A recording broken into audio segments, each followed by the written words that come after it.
Alright. Alrighty. Hello, and welcome back to some good old game development. Hope everyone's having a good day so far. Hope everyone's having a good one. I am, by no fault other than my own, a little sleepy today. In my infinite wisdom and my amazing decision, I decided last night to get some work done because I snoozed a little bit in the afternoon, which is normally a sign to me that I'm gonna end up staying up quite late. Because if I sleep during the day, then I tend to stay up a little bit later, and then I throw a lot of things in spatters into work, so I'm like, well, I might as well just get work done. So, at about midnight, 1 a.m., I decided to finally go to bed, and I am shattered. So, I apologize if that comes through today, but it should be fine. She'll be right.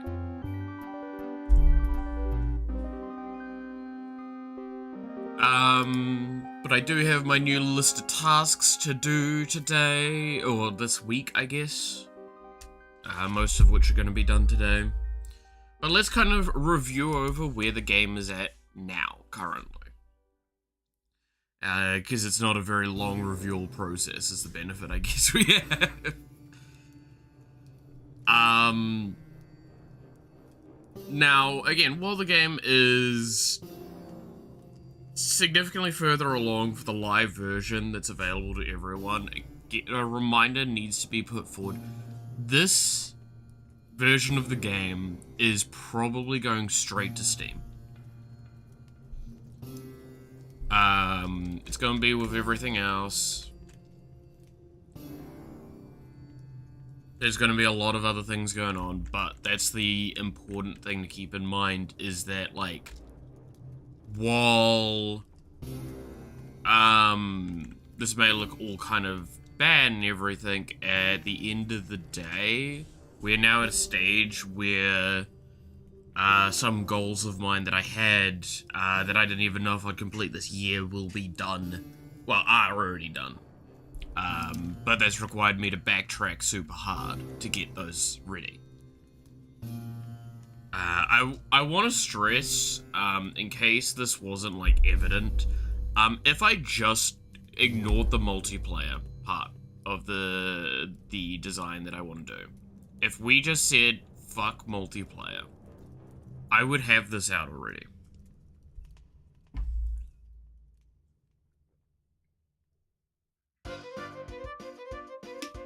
Like, genuinely. Because I probably wouldn't need to do as much rewriting as I need to do, even with this, as well as I probably wouldn't even need to have done the rewrite. Because a lot of the rewriting is because I wanted to get Steam integration and multiplayer working from a much lower foundational level of the general project. But because that's all just boring nerd talk, to be fair, I don't know what else you come here for. Let me look something up quickly.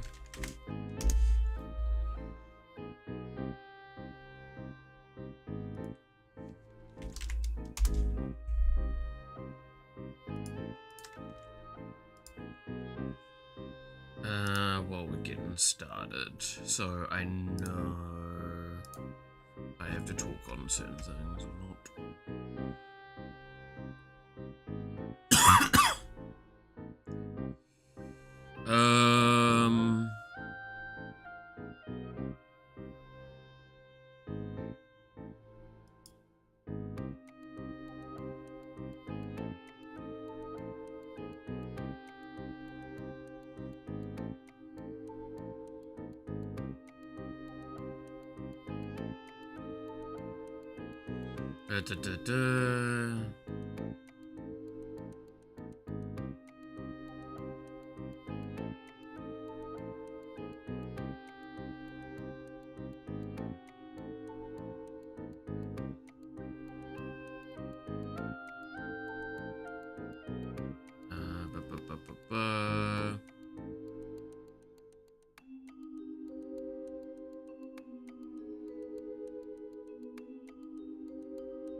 Okay, that's kind of the discussion I want to avoid.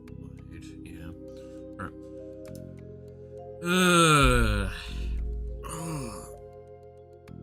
Sleepy. Alright. What am I actually doing today? I have my list of work to do this week. But, like, it's actually very small. Because I keep giving myself low goals because, I don't know if anyone else kind of does this, right? So I like to set goals for my weeks. And best case scenario is I actually write them down, like, on my whiteboard that I've got. So I can see them, like, I can see them right now. I'm looking at them right now. Excluding life-related tasks, I only have technically one task, but with 3 sections to it. Now, you might ask, what the fuck do you mean by that? There's an and there's a with in it. So what that means is we've got so it literally reads, further work on, quotations, player, and setting up world with debugging tools. So the 3 things that need to be checked off there are the further work on the player, which that's very broad, but I kind of know what I want to do based on my planning. And I'm actually upset with myself. While I was writing it, I'm like, that's really broad, and that can be a problem. Setting up world. We've set up part of it, but it does still need some stuff. I kind of want to set up some terrain to be able to actually, like, test certain collision stuff with. And then with the debug tool. So it means that the debug tool will be integrated a lot to the world that I make, because it'll just be a test world. So I can start, like, spawn enemy, lock enemies in place, like disable AI, enable movement, enable all sorts of stuff. Tools to speed up development process. That wouldn't be, like, part of the game in normal context. Again, it's actually a really good point I should probably set up is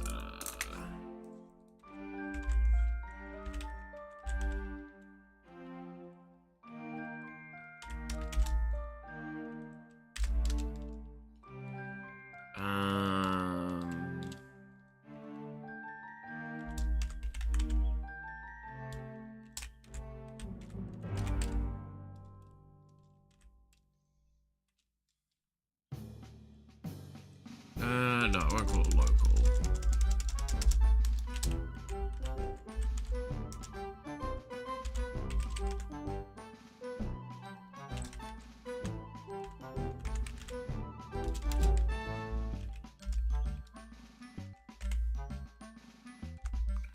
Okay, so I'm going to set up this variable here. This is a variable that's really important for someone like me. Because what I can now do is I can write a shitload of code in areas behind this one variable. And it means that I have only one place I need to go turn off. Like, I've got a very simple lever to turn off when I go to do, like, a build. Because that's a mistake I've done in the past, right? Is, I've had in the past, I've developed these tools, and because they were so wide and diverse with some of them were just in the wrong spots, and I would forget to turn them off. And one of the most evident ones is there's a few updates I know got pushed that actually, like, cooldowns cool down faster than they were supposed to. Like the ultimate and the assist abilities.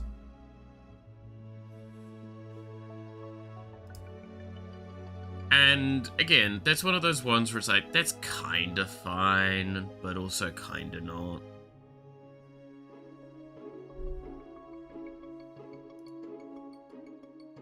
So, what currently do I need to do? So we do need to do some movement stuff with the player. Because we need to just clean this up a little bit further. Would be nice.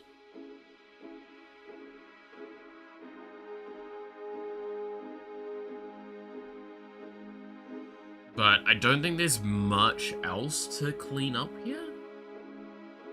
Like, there's a couple of, like, subtle bugs. The one that we were dealing with last time, where sometimes during movement it would flip back. When transitioning out of movement, sorry, I should say. It would flip back to the other direction. Just because of weird positioning, things like here. It's very hard to replicate because it's extremely inconsistent.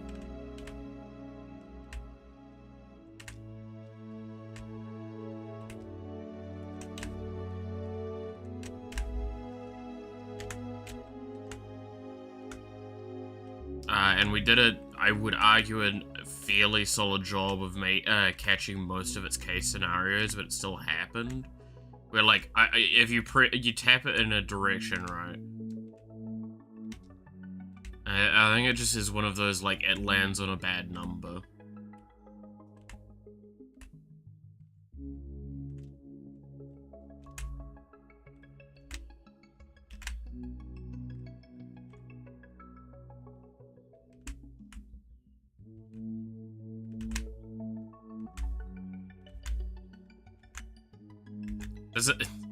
The fact that I can't replicate it easily is also evident to the problem.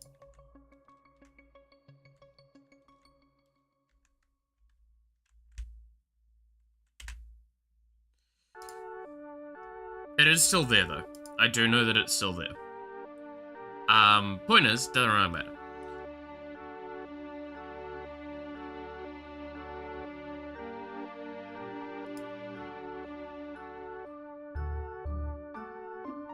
Okay, so let's load in. There's one, what is it that I need to set it up as? So I'm gonna make, create group.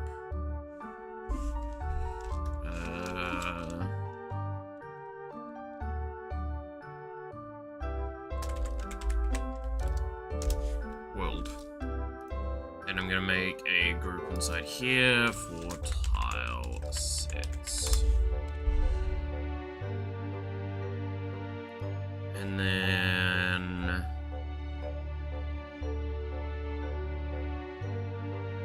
tile set.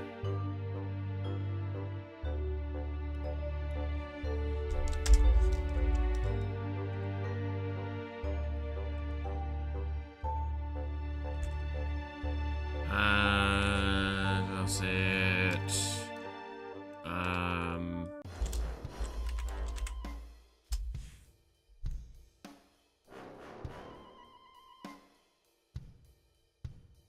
And then I think where do I have the tile set? You're under other tile sets. You're the most recent one.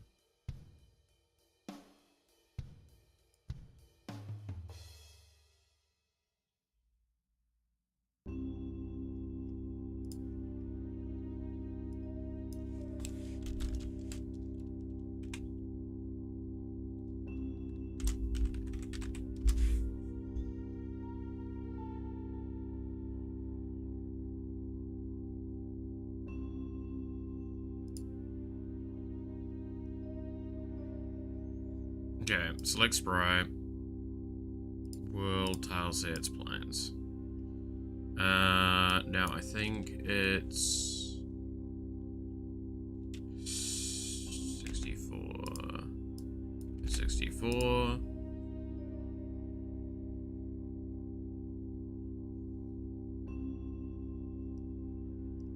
Cool. Then I need to set up the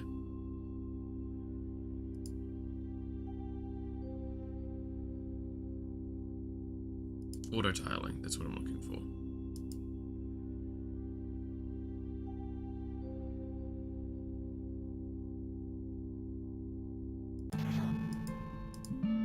I think that's what I do. Yeah.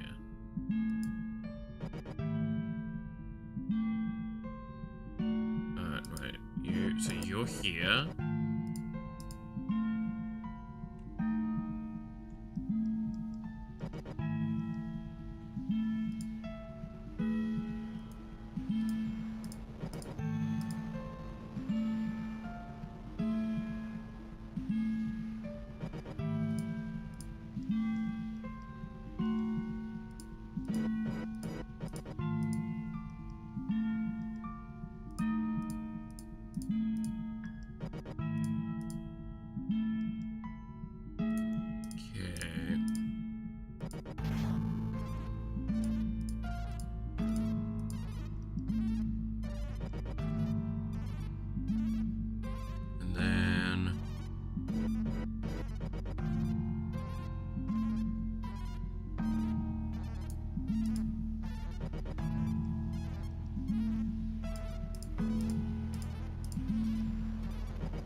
Cool, and then I need to do a 16 tiles, and that's this one.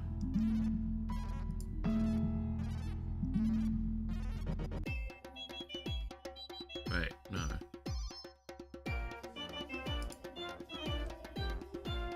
God damn it, it deleted the whole thing.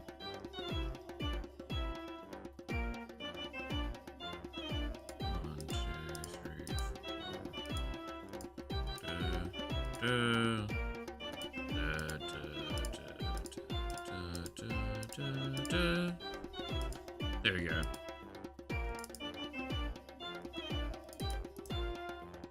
Rename. Walls. F2. Sand. For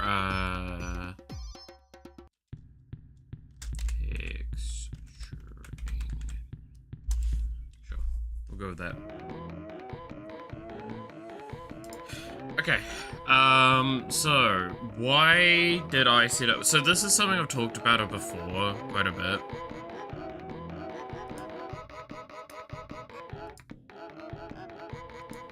I don't know what that actually does. I should probably look into that.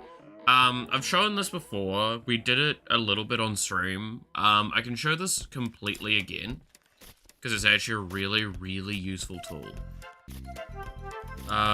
So if I go and make a tile set on a tile set layer here, right? I'm gonna put one below layers, and I'm going to rename this to floor. Then I'm going to make another tile set layer. I'm going to make this above instances. I'm going to call this one walls. So we're going to draw the... We'll draw the floor first. So, room editor, we're going to select a tile set. Now we have a tile set to work with. Then we can go to libraries, and we're on flooring. So I can just grab this, for example, and I'll just paint everything with the basic grass that we have. Right. This is the most basic tile that we have on offer for this game.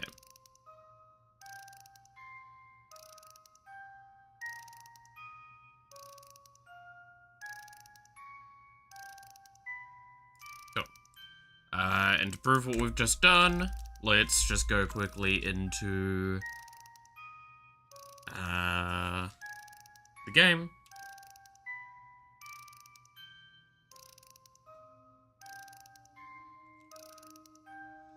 Now, before someone goes like, oh, the coloring's really shitty and stuff, I'm not gonna dispute that. I whipped this up over a week. I really needed to do more work. But there you go. Now we have that grass is in the game. Which is pretty good. Okay. So what if we wanted to diversify the ground? So here we've got, this, like, square.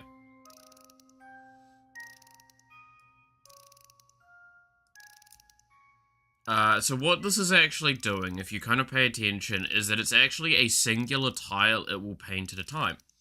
However, you'll see that very quickly, that's not painting a singular tile. This is painting 9 tiles in total, because it's painting 1 in the middle and then all of the outskirts.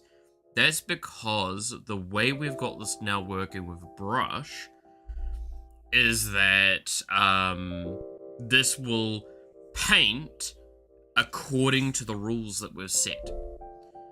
So what I mean is if I paint here, you'll see, but then I go here and now it's got diagonals. This will just continue up naturally, even though you feel like it might not need to.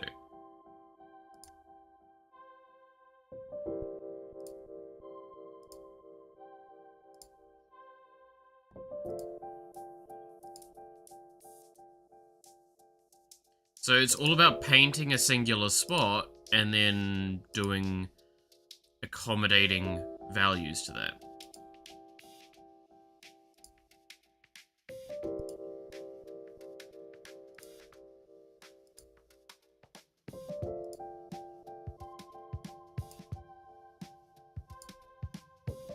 So this is what we'll do for just now to kind of prove this point. And then very easily, again, we'll just load up the game to show what this actually looks like in the game. Not really all that much of a difference between what we've got in front of us, realistically.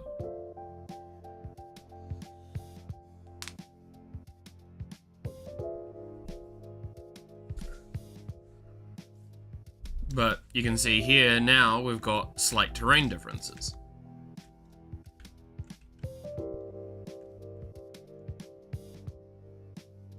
Now, you can be a lot more subtle with things, or you could be a little bit more aggressive with things. I do not like how this looks. This is one of those many things that I wish to change when I'm given the opportunity and time and actually have the skill level for it. Now, before we go a little bit further, what I'm going to do quickly is I'm going to code something in advance.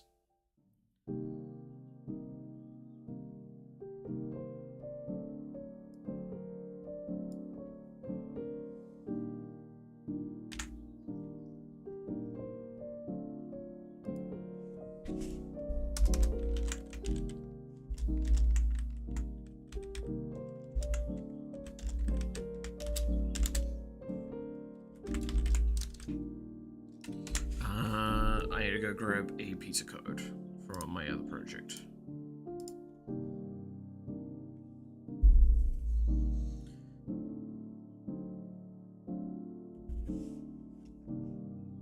Ooh.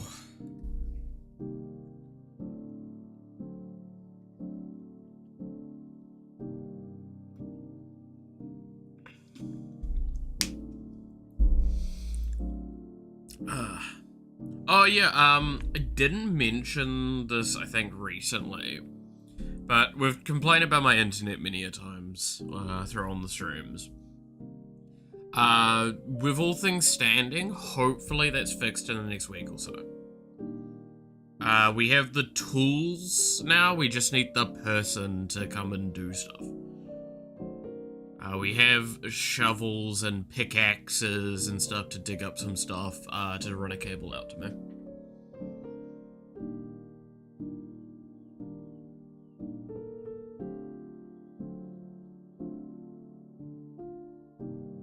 So, That will be great. I'm thinking of doing something to celebrate when that happens.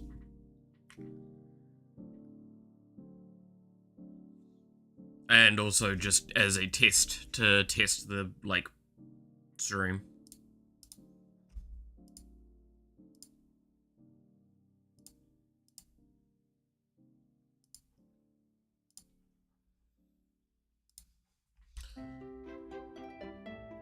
Okay, yeah,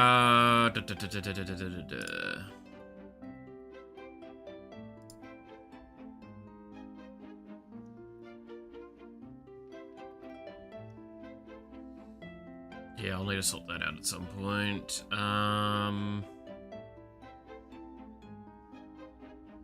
I need to...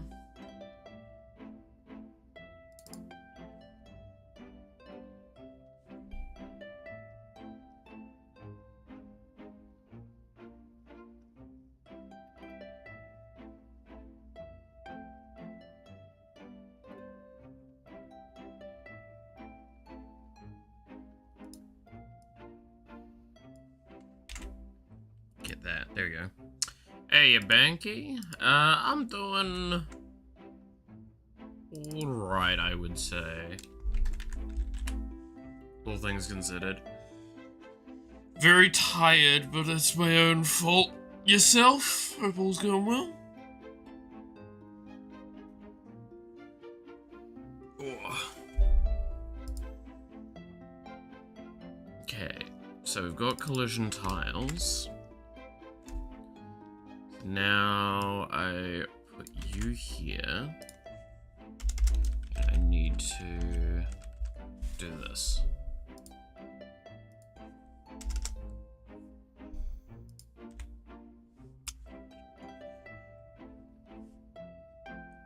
You're okay? Just okay? How dare you? Ah, fair enough though.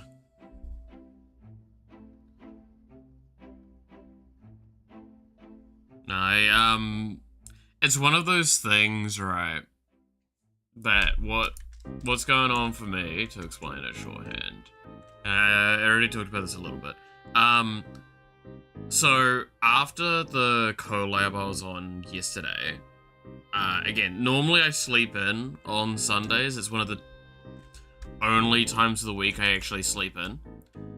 But I didn't, cause collab. And I was like, I'm honestly still think it was real fun, and I enjoyed that. But I normally sleep in. I was very tired. So in the afternoon, I slept for like a few hours. I woke up and I'm like, great, now I've slept in the afternoon. I'm not gonna be able to get to sleep easily tonight, so I'm gonna do some work. Lo and behold, at about, say midnight or 1 AM, which is extremely late for me, I finally get to go, you know what, I think I'll head to bed. So I've slept very little and very poorly.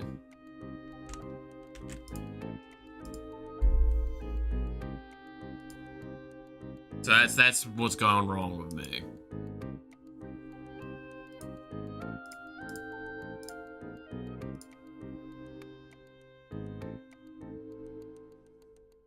But no, the collab was real fun. I enjoyed that a lot.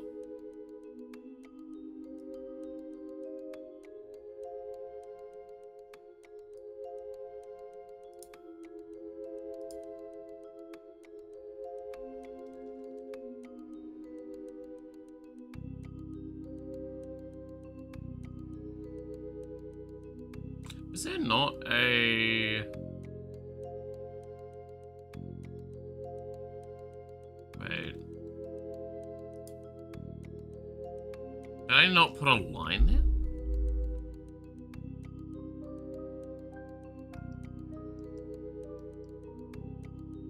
Huh.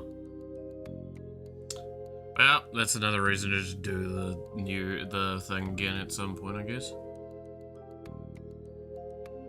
Alright. Now to do testing. This is a very important test.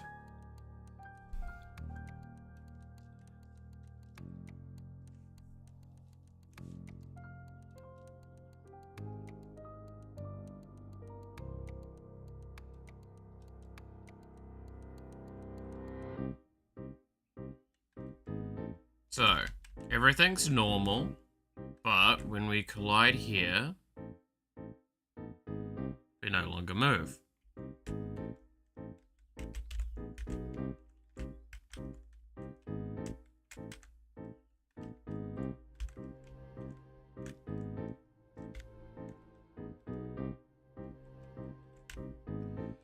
Okay, I have to be careful. So, one thing that's not evident, and this is something that I'm not wholly happy about, how this is being done. So, how I handle part of this is what I'm doing is I'm minusing the velocity of the player instead of plussing it. So by doing this, it means that you can't move forwards and it keeps reducing it against itself. Problem is, this is me holding right. Yeah, this is me holding right. This is me holding up.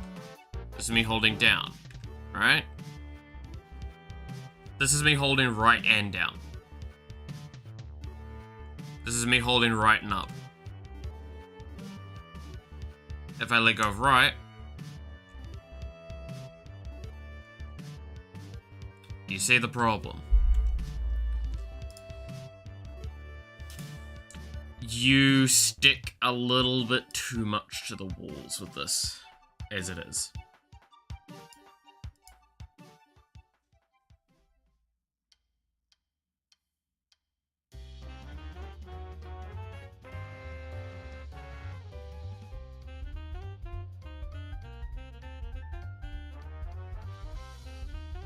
So,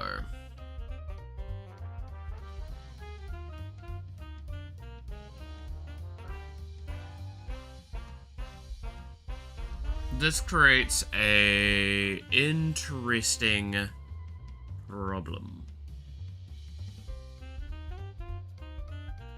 that I don't know how I want to solve.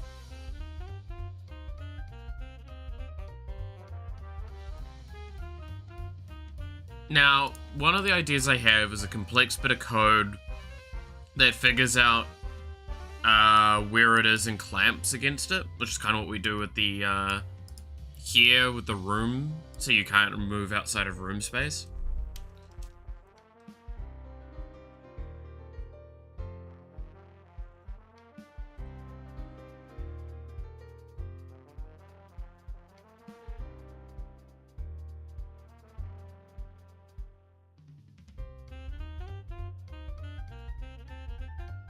But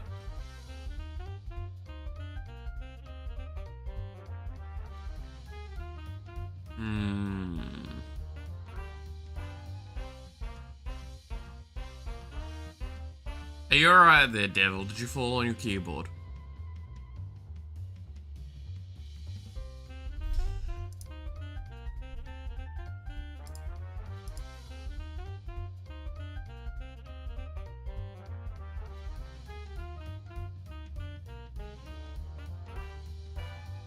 No, I'm not okay. That's fair.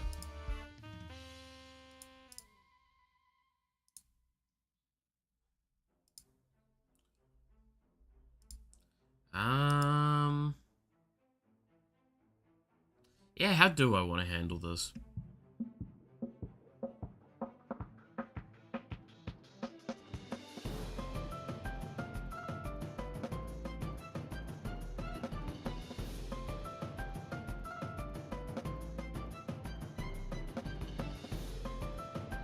Could not figure out creative hello today. I mean, slamming head against keyboard is definitely creative. Anything is creative. Let's be creative. Y'all remember, don't hug me, I'm scared?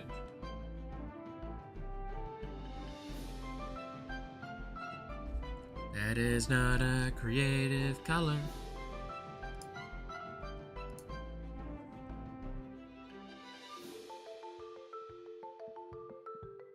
Yeah. How long ago was that now? That's like... oh god, that's probably like 10 15 years ago now, right? Now that I'm thinking about that.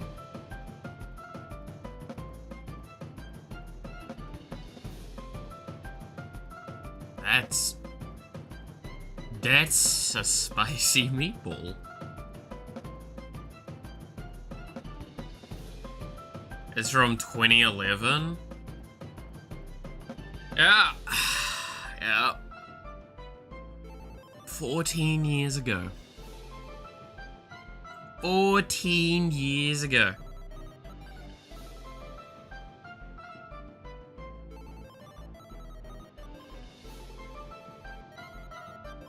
Realize there are kids in high school that were born after that.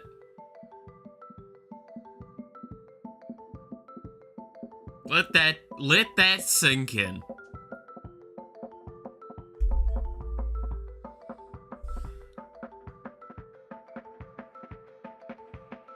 Hi, welcome to Mal's channel, where we give you existential dread for a little bit.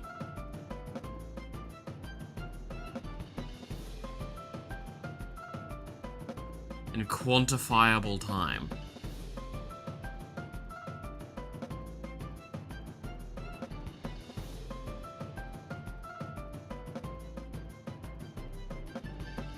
Good to know humanity prevails. Are you sure? Like, this is where I'm gonna ask you a real question, Devil. Are you sure you'd count what is happening right now as humanity prevailing? Answer honestly.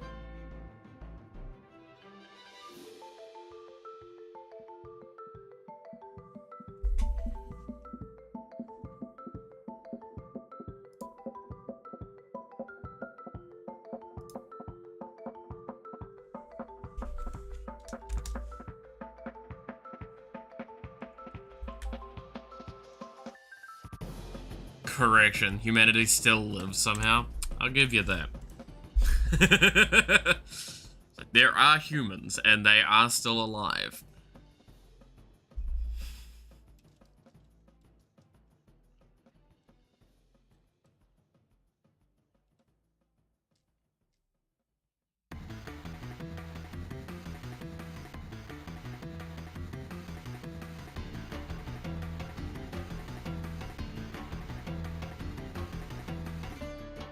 Oh god, that didn't like what I... Yeah. Ah, true. That is a good point. That is gonna be malformed. Velocity... Thought...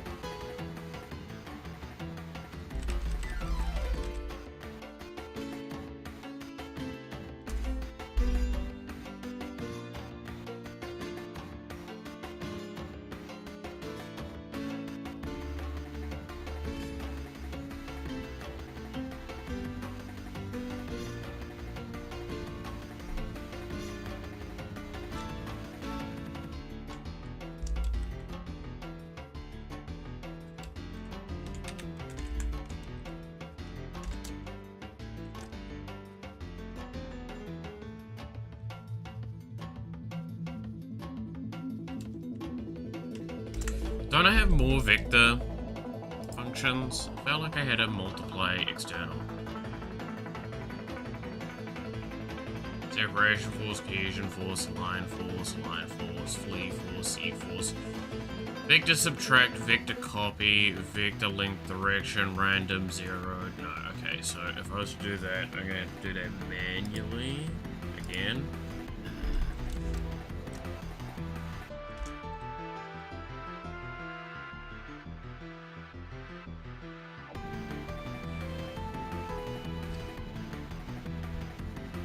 I didn't write my recollection of the last game because I didn't want to interrupt Batman's story, so I'll now. All good, yeah. At this point, 5 characters went into their death house, and in the span of 2 games, 2 characters died, and we have had a total of 7 times where a character dropped to 0 HP. Oh, that's... I mean, to be fair, you did say it was gonna be rough, and you explained it, and it sounded like it was gonna be rough. You know. Told you, cannot die thanks to your laziness. Well, I'm still sick, but that's awesome to hear that you're feeling better. That's always important. This guy died because animated armor pushed him down the stairs and the fall broke his neck. Yikes. Second character was going through a basement and almost jumped out and got a crit in one shot. Oh my god. Oh, that's... Man, like, that's one of those ones where I'm like, I'm not even sure that's fun at that point. It's like, yes. Go fuck yourself.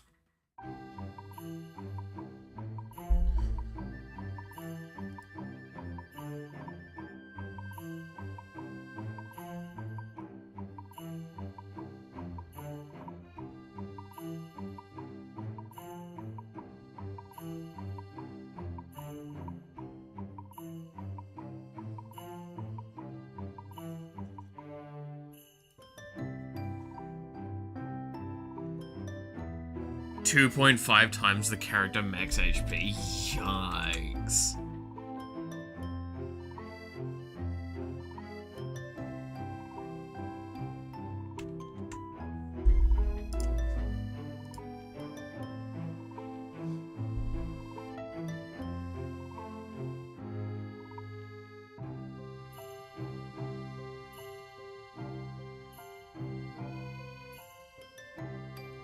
Okay.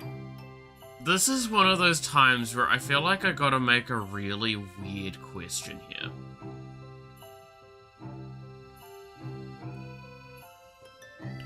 Do you think I should separate the movement?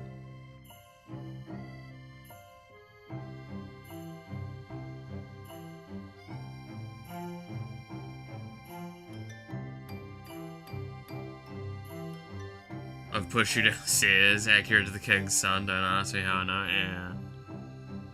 Like, now what do I mean by separate the movement? Oh no, I can't do that. I literally can't because I have to do this calculation because of that. Because I was thinking if I, like, make horizontal and vertical movements separate, then I can do the place meeting check against each of the things.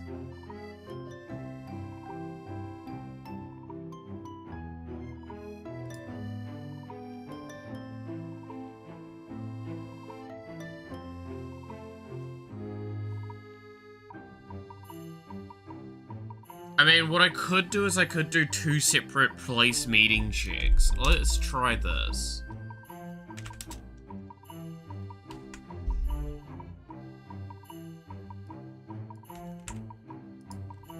And instead of doing like position X and position Y, let's do position X and Y and then X and position Y.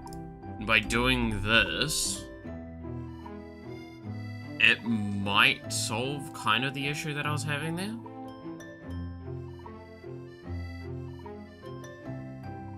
There's also potentially another problem that might arise from this. We will see.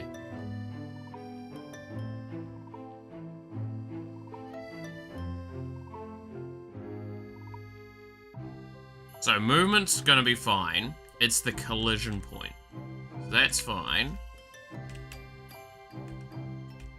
Yeah, no, so that's still an issue, but it's...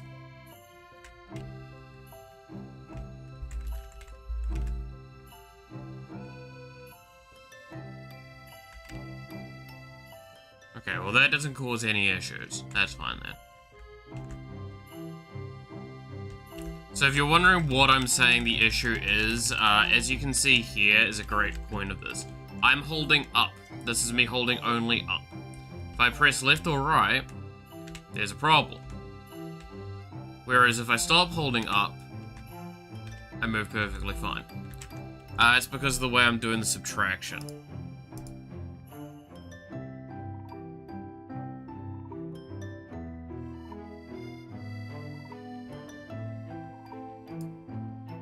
Because I'm just subtracting the velocity from the position. So I'm undoing the velocity movement. So what I should instead be doing is... because this is just minus vector. What I should do is separate those out. Instead of doing a total vector manipulation, I do partial vector manipulation. And to explain what the fuck I'm talking about, literally, it's just gonna be that.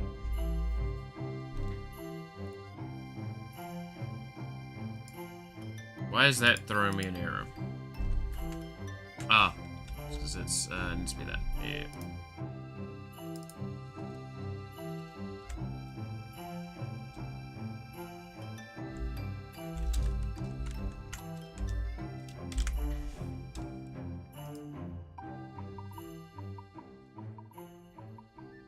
So now it should only deal with its given axes.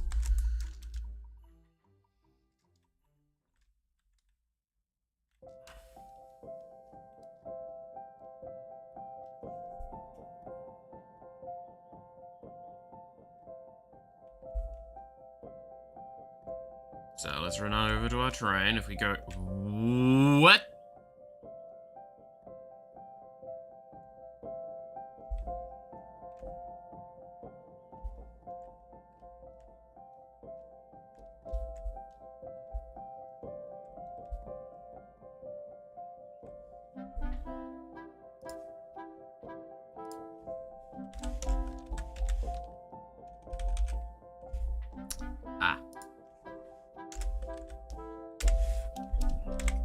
I realized what I did wrong then. It's fine. It's supposed to be minus equals, not equals minus. It's fine. Me being stupid. It's fine.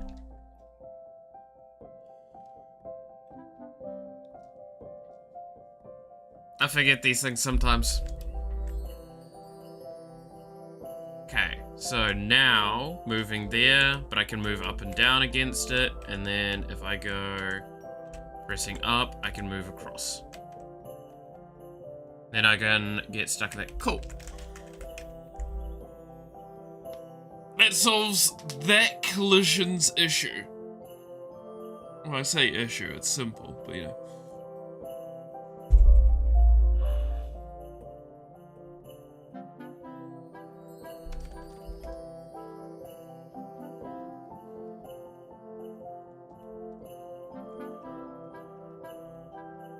So now you can walk against terrain perfectly fine.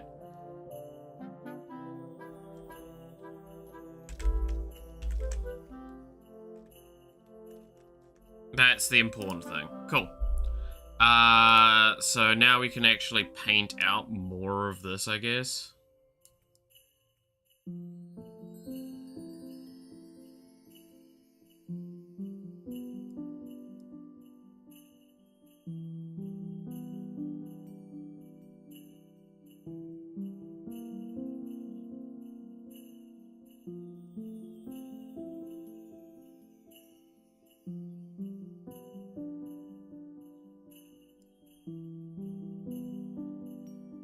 There, and now we have, albeit a really basic world environment to test with.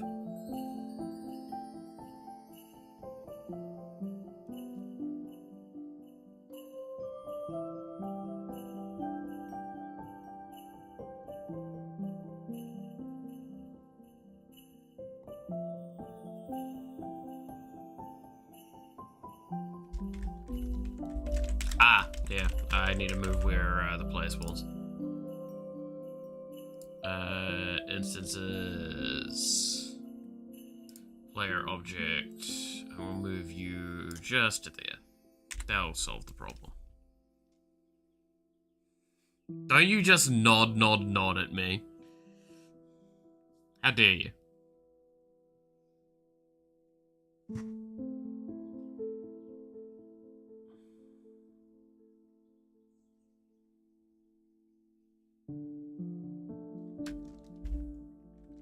Cool.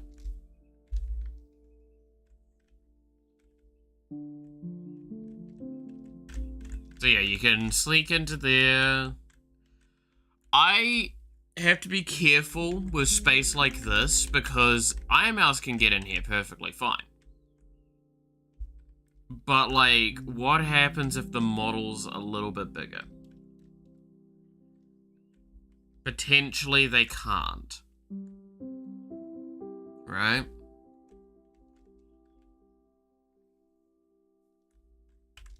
I can't remember if I've actually rigged up the sizing fully yet or not. I don't think so. I think Iron Mouse is bigger than she's supposed to be.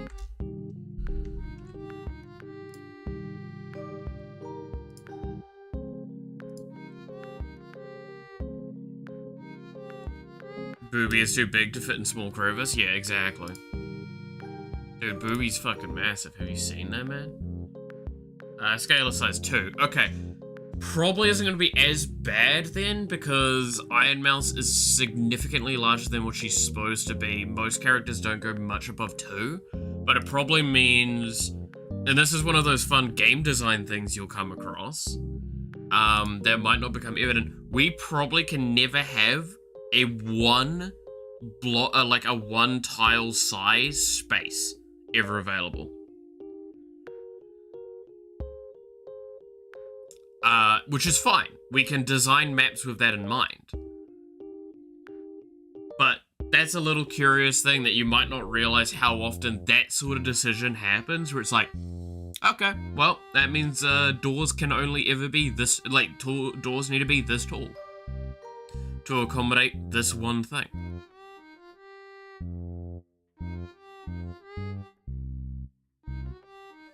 It's too big for me, Booby-san. It's tearing me apart. Is that what you wanted? Are you happy?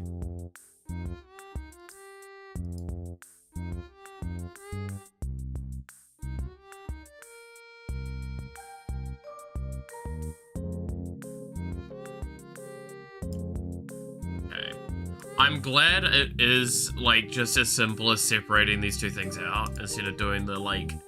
Because I was thinking, oh, if I have to separate it at this level, that's just going to be a nightmare.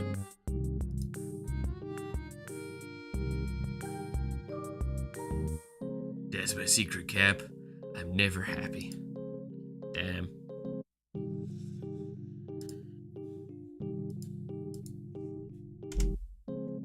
Millennials be like... Actually, no, let's be honest, millennials at this point in time do know how to be happy, and it's only when they're working shitty jobs and getting enough money to fucking dump it right back into, like, Magic the Gathering. Or Pokemon. It's basically where it's at. It's gacha games, Pokemon, and Magic the Gathering are, like, consistently what millennials dumble their money into, because they're like, I just need the dopamine hit, man. I'm gonna feel depressed either way. I might as well have a little bit of happy moment, even if I'm not happy.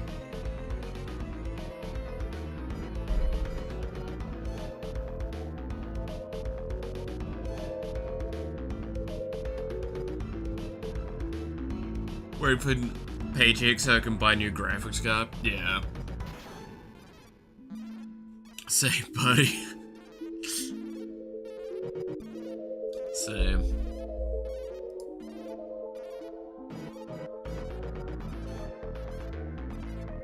It's worse as well, because, like, once I've paid off all the current things I'm doing at the moment, I'm immediately gonna dump money back onto Magic, and I'm kind of pissed at myself for that.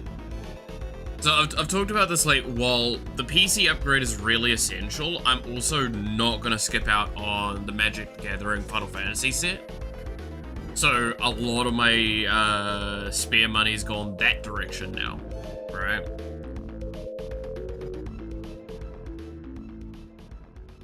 And the main thing is I want to get the pre-release, I want to get the pre-cons, and I kind of want to get, like, a booster box or something. Preferably a collector one if I could, but, like, that shit's like $800 to $1,000. And at that point in time, if I saw that price tag, my brain would never let me buy that without something weird happening.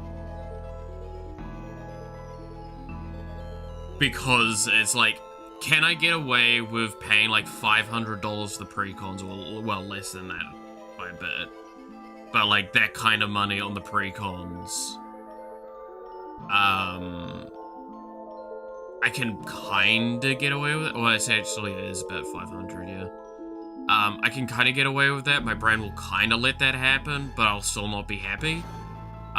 Whereas, like, anything much higher, that's multiple things. If I'm buying one thing, and it's that much, and it's not a PC part, my brain will flip.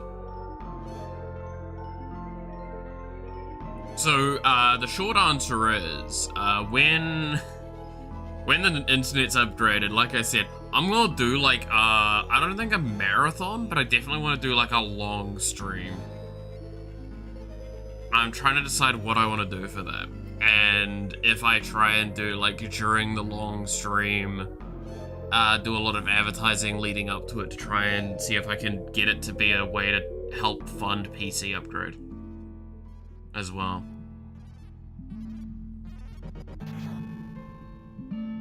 Never playing it ever since I bought it 7 months ago.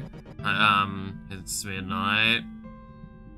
Get the scream of pain of your wallet. Yeah, I 100% understand that. The amount of times I've bought like a $100 game, keep in mind that's very common in New Zealand, but like I bought a $100 game and I basically get told, nah, we actually don't really want to play it anymore, and I'm like, great, that's great to hear, guys. I'm so glad.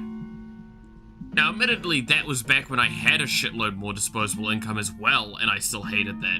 Now I have significantly less.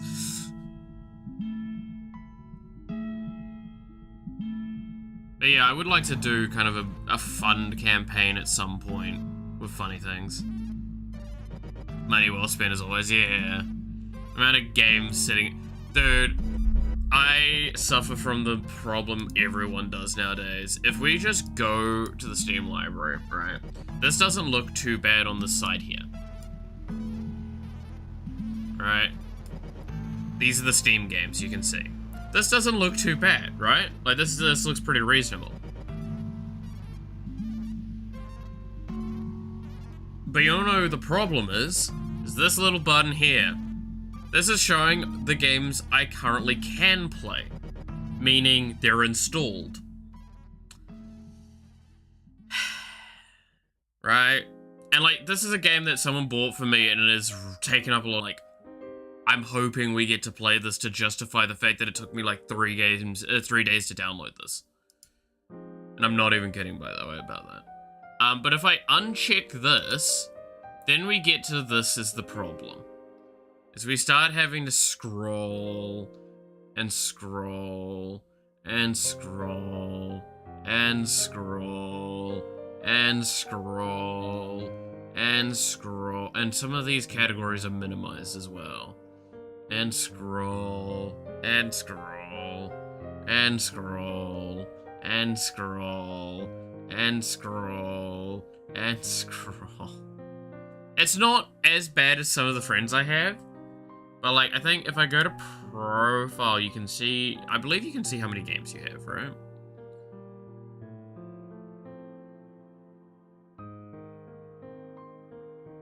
$434 games.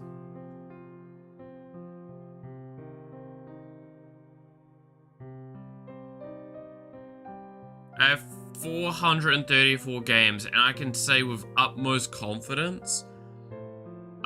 if we go back to library, while this is open and go to home,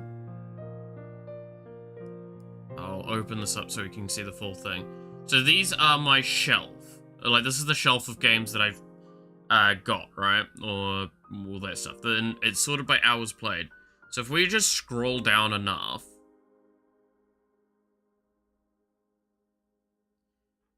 cool. So this is weirdly these are games that I've not played, realistically, because they're only like open and close. I played a lot more of this, I swear. I think I played Wizard of Legend and this, I think, on someone else's PC. On their account. So 1, 2, 3, 4, 5, 6, 7, 8, 9, 10, 11, 12, 15, 18. Yeah, like, I think it's because it's 6 per row. So let's just count by row and then minus by, like, 1 row. So let's just start counting at this row here. Me beating? Yeah, it's really funny. Someone bought it for me and I was like, what is this? And he's like, you'll find out. 1, 2, 3, 4, 5, 6, 7, 8, 9, 10, 11, 12, 13, 14, 15, 16, 17, 18, 19, 20, 21, 22, 23, 24, 25, 26, 27, 27 times 6.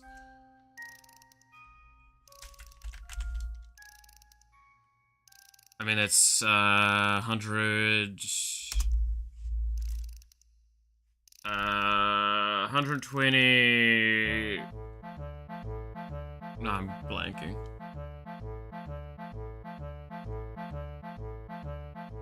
120, 30... 156, right? Off the top of my head? Yeah, it's 156. So 156 of the nearly 500 games I own, I've actually played, within the effort of actually playing them on my Steam library. And some of them I've not completed. Many of them I've not completed.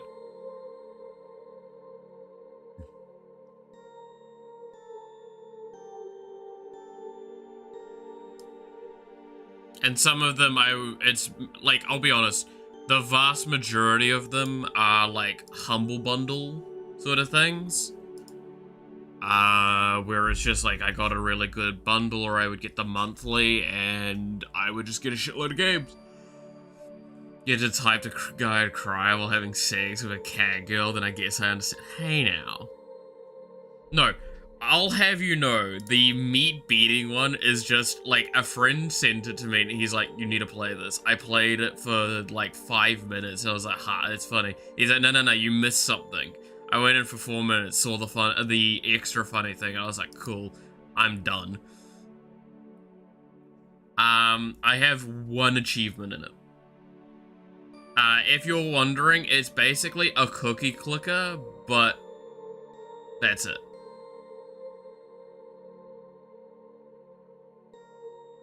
There's no reward. It's just you're just punching a bit of meat.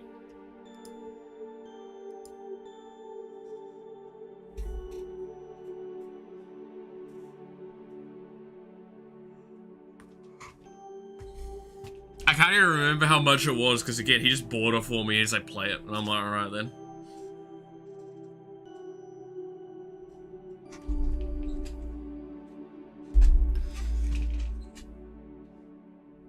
That was back when I had internet that meant that it being like a gigabyte game, I could be done in like a quarter of a second speed sort of feeling with that download. It's like I click the download, by the time I look back at the screen, it's downloaded. So I was like, yeah, I'll play it, sure, whatever. How much? Yeah, how much is it? Store page. It is $1.29. User reviews is very positive.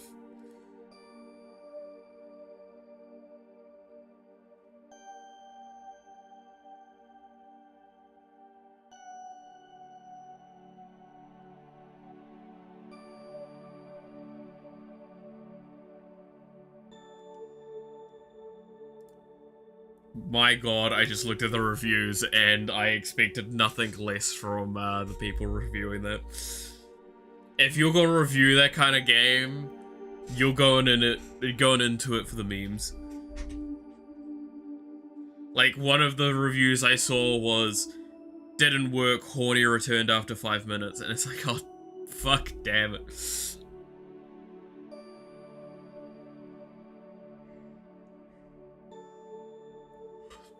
Another one was just, I don't have a penis, so you know. Everyone's got something more towards that, I guess.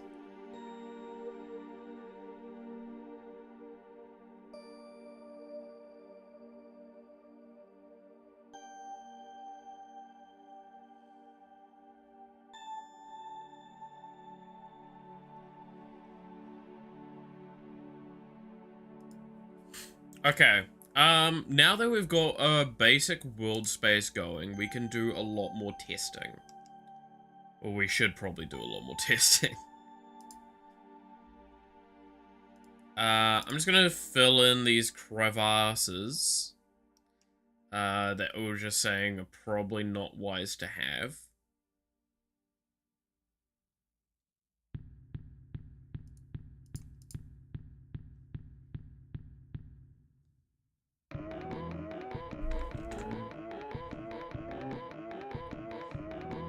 Ugh. Oh, yawning. Oh, waking up. Somebody wrote a poem? Fucking of course.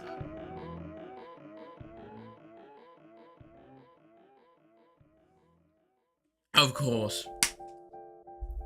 Like I said, you go into that shit with memes on the brain. Nothing less.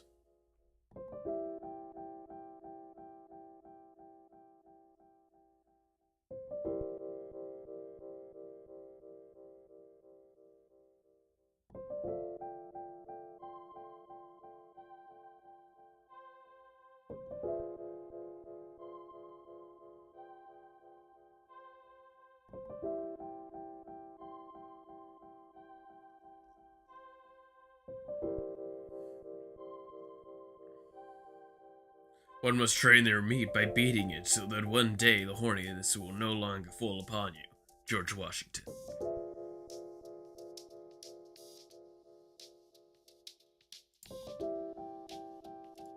Also, this guy with 2 hours on record making like a full-blown review feel with that one. That's great. Still horny after 71 hours, to be honest. Yep. Yeah. Yeah. Yeah. Yeah.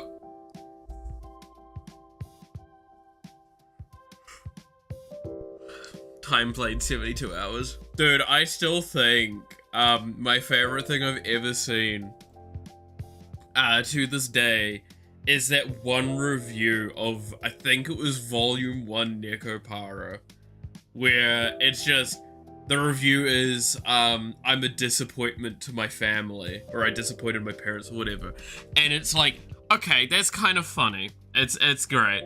Then you look at the hours played and you're like, okay, first of all, at time of review, it was 1,000 and like, I want to say it was like 200 or 500 or something like that hours played. Right. And I'm like, I'm already sitting there going, ha.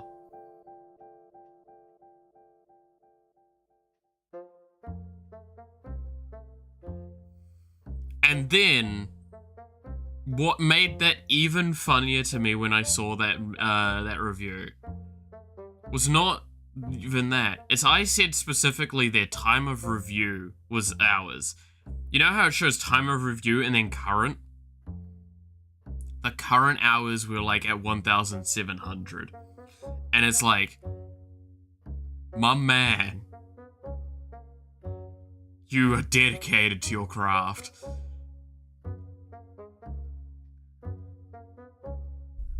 I respect that. So going for 1,000 hours though. Yeah, like, to be fair, 1,000 hours is a lot of time. You gotta leave that shit open for forever at that point. But yeah, that is why I do not leave my Steam library open to, like, see the games that I haven't installed. Post the review of 45 hours. Man's dedicated to their craft. man of sheer focus and will. You will not defeat me, for I will defeat horniness itself.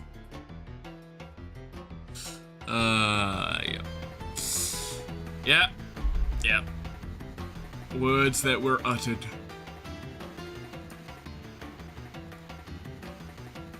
God damn it.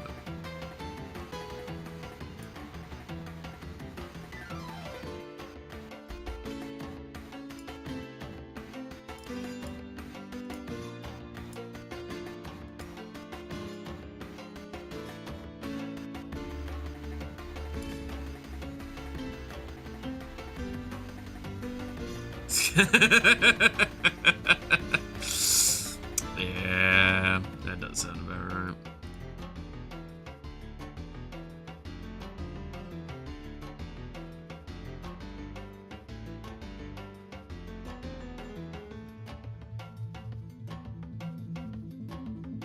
Okay, so there is like VTuber Twitter account that I see constantly, right?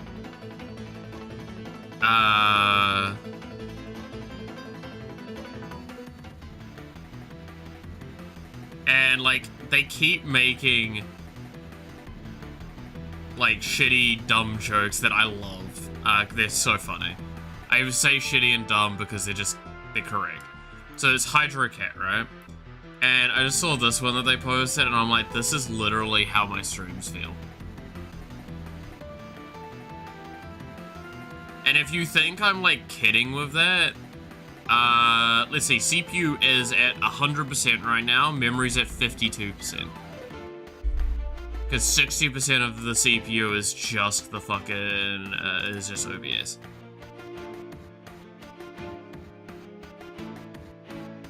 And the fact that you can see the lag should be evident to what I'm saying. So there you go. Just thought I'd share that because I see their tweets every once in a while and I'm like, heh, funny.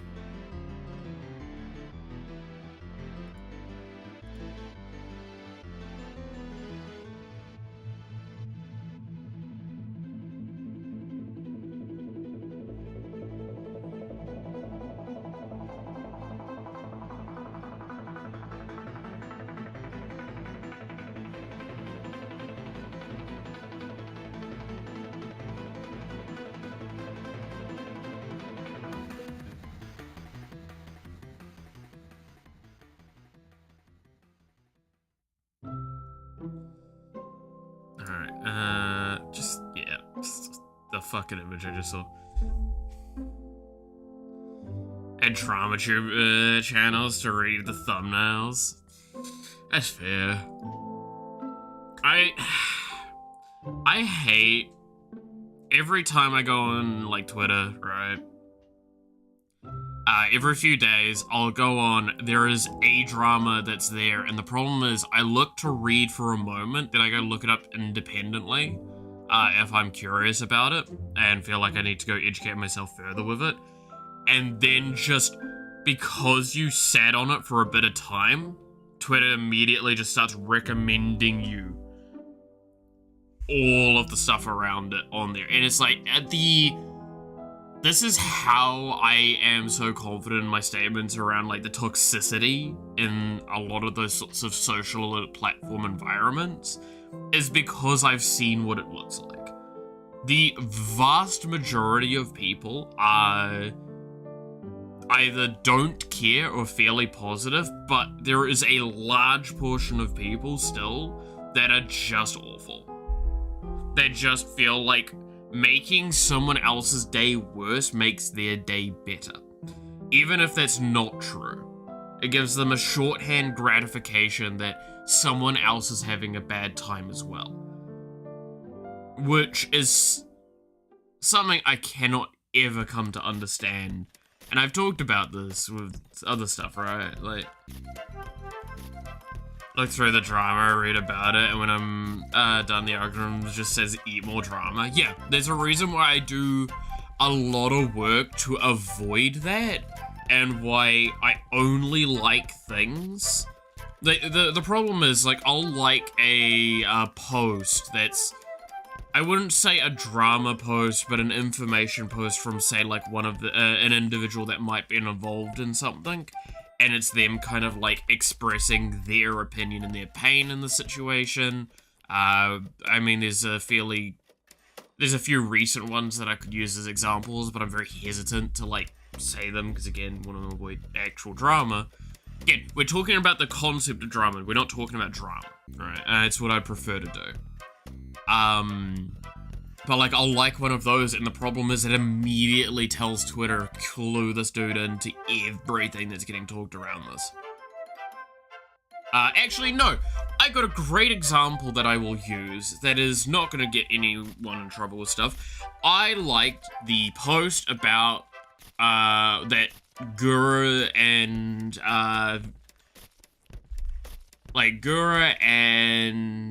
Hololive had about her graduation, and I had my little comment that I showed, where it's like, being real positive about that. The problem is, that clued me into everyone talking about her leaving, and then it clued me into everyone being assholes about her leaving as well, in the process. And I'm like, I really just don't care. I've said my 2 cents, which is more than I normally do, and I'm just respecting the fact of what this person has actually done, irregardless of who they are or anything like that. You cannot deny the positive influence that Guru has on VTubing as a whole. Like, she helped popularize it, stuff like that. And it's like, that's cool, awesome. And then you just get all the other slew of dumbasses coming out of the fucking woodwork, and I'm like, I do not want to read this. Because at the end of the day, it's not even an argument of, like, oh, not informing yourself of another opinion. I know these opinions sit there, right? The petition of Bring Back Guru. Yeah, I saw the petition of Bring Back Guru, and I'm like, you guys don't understand what you're doing right now. Like, just respect a person's choice of autonomy over themselves, and to go, you know what, I want to leave. I don't feel like I can continue doing what I'm doing. Right? And that's fine. That's okay. People need to move on from things. People need to grow and develop. And if they feel like they no longer can, they feel stagnant. And if you feel stagnant, you're gonna feel shit. And if you feel shit, you're not gonna have the motivation to keep doing interesting and cool things. And the whole reason you're watching them is because they do interesting and cool things. Just gonna be real with you, Chief. So yeah, that's a great example there of just like, that's not even drama, too, I would argue. It's someone is just leaving, and then there's all the stuff that comes around that. And that's how those systems work, is because that's the things that garner views and gets people reacting, because they're like, oh my god, I'm so upset seeing this. I'm gonna be honest, this is why I hate people on the internet with this, right? Is I wish people had enough care for themselves and everything to just not respond to drama. If you see someone being blatantly wrong, just leave them alone. Because the less attention that they get, the less they'll realize, okay, there's one or two things that occur when you leave someone to their own opinion. Is they formulate it and they continue to formulate it and then think they're right and everyone else is wrong and they become an asshole. Or they realize, wow, no one's sharing this opinion with me. Why? And then they go and find out the reason. Now, I'd love that that latter option to be the more common one. I can't say which one's more common or not, but the fact that we've all experienced that former option a lot sucks. But it's also, people get backed into corners very easily. And when the vast majority of people, in my experience, when they're backed into a corner, they're not going to think rationally. They're going to think as in our, like, against ration. Rational thought goes out the window very, very easily in those circumstances for that kind of person. And then you're now arguing an irrational argument with someone. Now you're just wasting your own time and theirs. Just move on. Be happy. Take care of yourself. Love yourself more. Right? But yeah, the Yoroshi doesn't love you thing. Like, okay, wild comment on that. And this is one I've already talked about before. Yoroshi doesn't love you? Probably. Why? They don't fucking know you. And that's not like to say they don't give a shit about you. They, like, any good human being cares about another human being and cares for their well-being. Like, I've said many a times on here, it's like, I don't know many of y'all that I talk with, and I might never.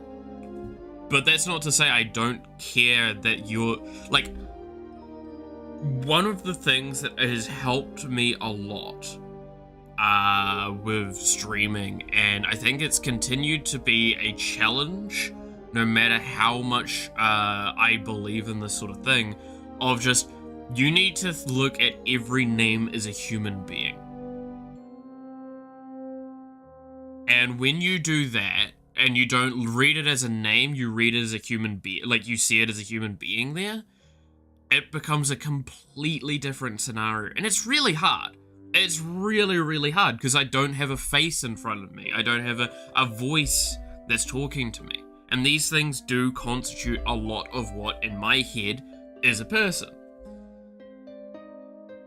But Malith does love me and my best friend forever. Exactly. Oh, parasocial things, man. We've talked about that a lot, where it's just, it's so weird. Like, did you hear about, okay, this is one of those ones where it's like slightly off VTuber. Did you hear about what happened with Joey, the anime man? So he finally proposed and is getting married with Aki, right? And the amount of parasocial fuckboys that came out the woodwork and were like, well, now that just leaves Connor. Connor, when are you gonna pop the question to who and all that? And it's like, oh my god. What the fuck? Dude, this is shit that you get from your family and you want to call them on, but you can't because they're family. You get this from your friends and you go like, dude, really? Do you need to do that? You're fuck off. But getting this from random strangers on the internet, like, what the fuck? Like, will I deny reading this? I chuckled to myself for a moment going, heh, that just leaves Connor. Sure, but like, that was all it. I wasn't someone that went on and go like, well, that leaves Connor. Connor's gonna ask the question. It's like, that's just weird as fuck, man.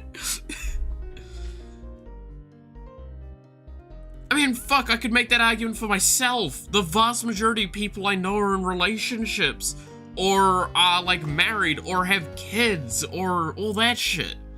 Here I am, fucking got a goddamn body pillow and pretend to be an anime boy online.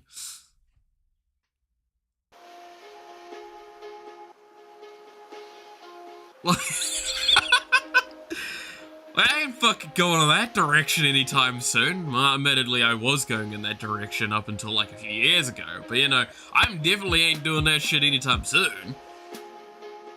I don't know what parasocial means.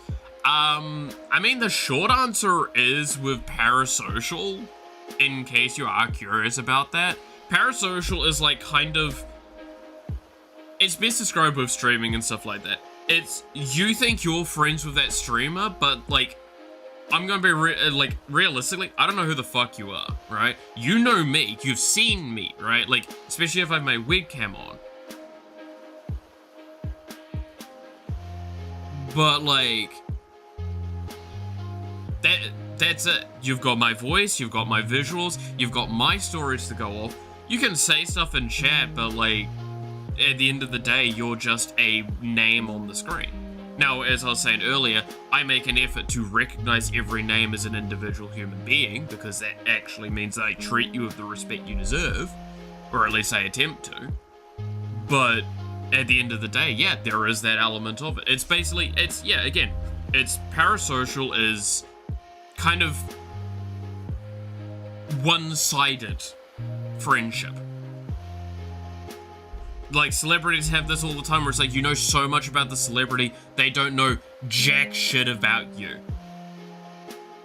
You're some person in another country that has never interacted with them in any way, but you know all about their personal life. But like, it's really, you kind of start looking into that and you're like, yeah, you can see the problem with that. Right? And that's why we brought it up around like the Connor thing, is like, okay, so Joey and Garnt are both, well, Joey's engaged now, Garnt is married, and it was people coming out the woodwork online being super parasocial to Connor, going like, when are you gonna get married and all that sort of stuff. It's like, that's just fucking weird. Right? But yeah, no, I'm going to respond to the thing that Devil was like, I think the Iron Mouse X Connor ship is funny, and there is cute art to come out of it, but come the fuck on. You don't talk about real people like that serious. Yeah, like, the amount of VTubers that have talked about how, like, uncomfortable, they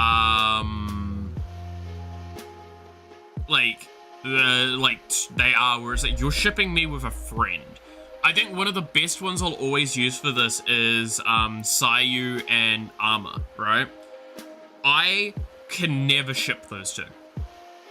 I can see why people might, but like, very much like, again, Connor and Iron Mouse, but like, those two are way more prevalent in my mind for this argument. Those two are not that. They are like siblings at best. Like, that's the bratty energy those two give to each other, and it's like, they're there for each other when they need to be, they chill out, they hang out, they have a bunch of fun, but good lord, if you left them in a room for too long, they would fucking kill each other. Like...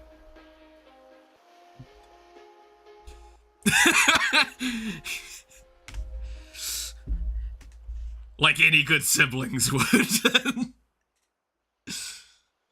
Like, that's why I say, I've talked about it before about, like, TV shows and movies. It's like, media too often either leans too heavily in making it have to be romantic of a relationship to justify it being a relationship. But then also, like, I hate when... like, this is a personal gripe, and I understand this is not always going to work, but, like, I dislike when a relationship that could be interpreted as romantic is only interpreted as romantic by a community. I consider you as my second most watched streamer. I don't know the real you, and I don't want to know the real you, because the only thing I'll ever see is the online persona. Exactly! Like, that, what Kit said there, is exactly how I respond to, like, how I look at me watching other people. Is it's like, no, you don't know who the fuck I am, and that's fine. I want to maybe send a message to brighten your day. I maybe send some messages to chat with you and chill out. Like, this is me with, I guess fucking one of the best recent examples is GX Aura, right? Like, I wouldn't call us friends. I call us acquaintances. We've had very positive interactions. She's been very nice to me, and I've been very nice to them in response. And like, that's just a chill kind of, yeah, no, they like my art. They've asked to have used some of the stuff. I enjoy the conversations, and then every once in a while on their tweets, I'll make a joking comment, and that's that. That's great.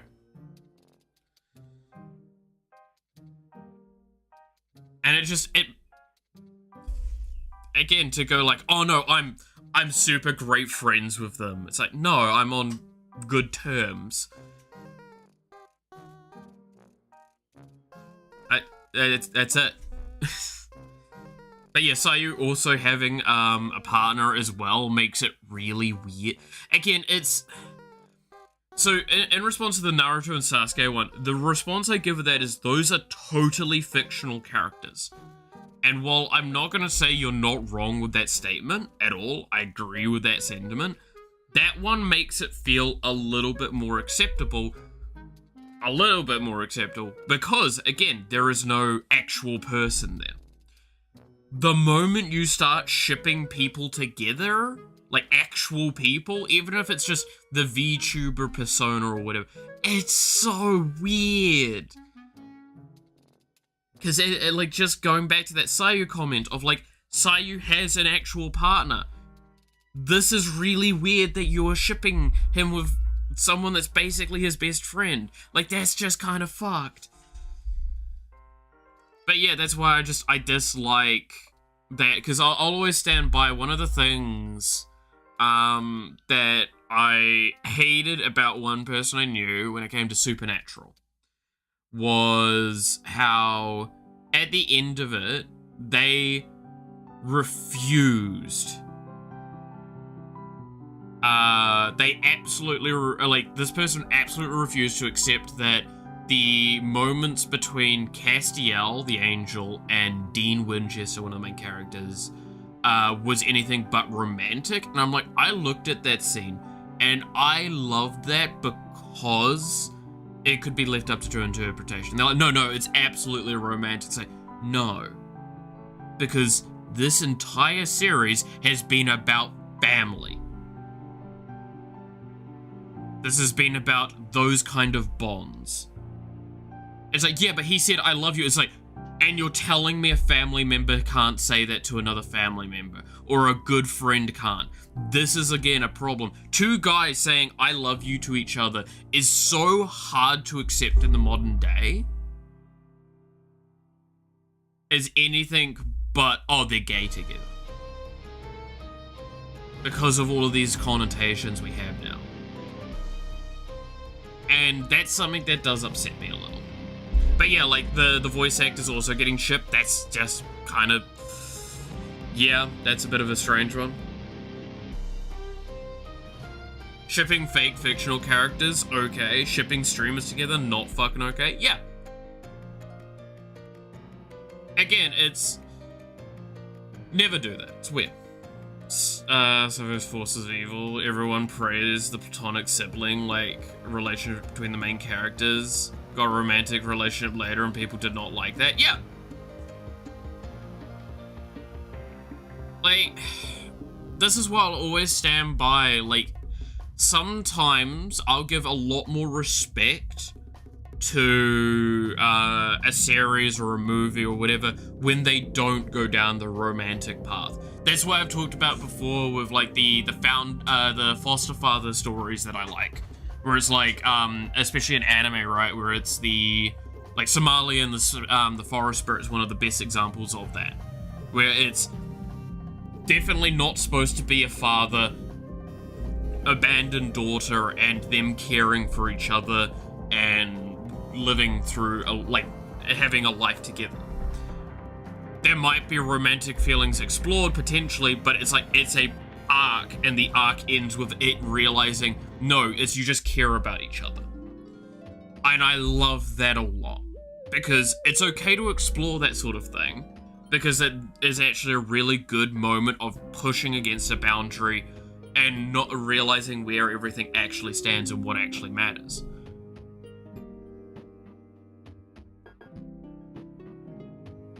Oh yeah, no, I agree, Devil. I think I would have burnt down that fucking forest if that was the case. But that's the beauty of that one, is it's just, that wasn't part of it because that couldn't be part of it. The forest spirit would never allow for that kind of concept. It just couldn't comprehend that. But by the end of it, this thing that had theoretically no actual human emotions, you could say, fucking cared for this thing in a way that was, like, insane. And I love that. How is that not fucking amazing?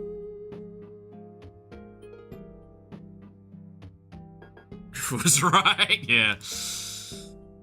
But that's why I sit with that sort of perspective on a lot of that, is I try and be positive, I try and respect everyone's opinions with a lot of that sort of stuff. But it's when it gets to human, like actual human beings, regardless of it's their persona that they have online or not, it just starts getting weird, eh?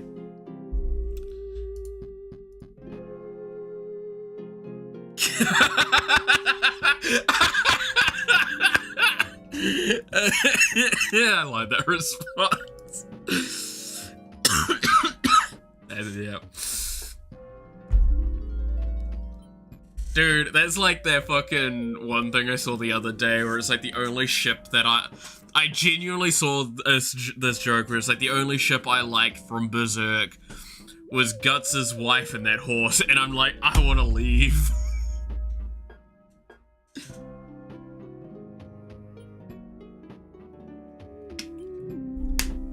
If you don't know what that means, don't look it up. If you know what that means, you know why that's funny and fucked up in the same way.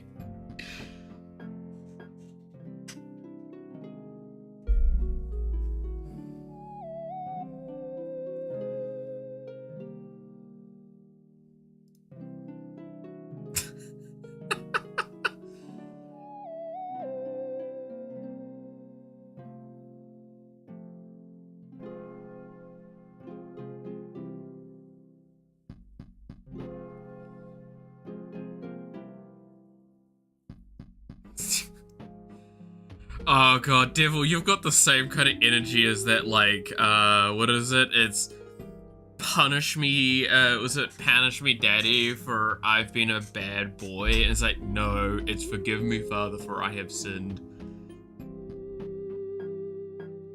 It's like me saying a furry ex-furry hater is peak. Yeah. Dude, you know what the best ship of all time was? That one alchemist's daughter and the dog.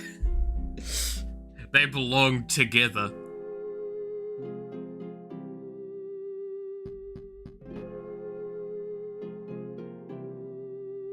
Alright, I deserve to go to jail for that one.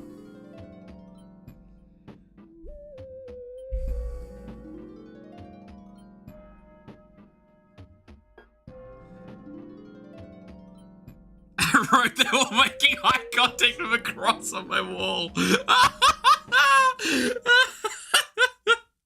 Oh, fuck. That's that kind of energy where it's like, yeah, you get caught masturbating, and now you're in this real impactful situation where if you stop, it's you stopped because they started, you got caught. But no. If you keep going and make eye contact with them, it's like, they can go after and say, what the fuck? Why did you do it? It's like, why did you watch? It's kind of weird of you to keep watching. What the fuck's wrong with you? There's nothing wrong with me. I was doing my fucking thing. You were weird. You just sat there and watched.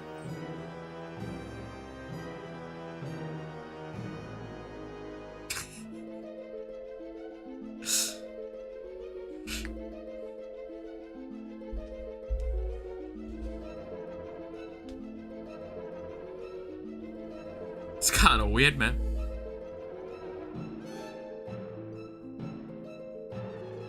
I fear no god, said the man that was unaware they invited the dick flattening machine.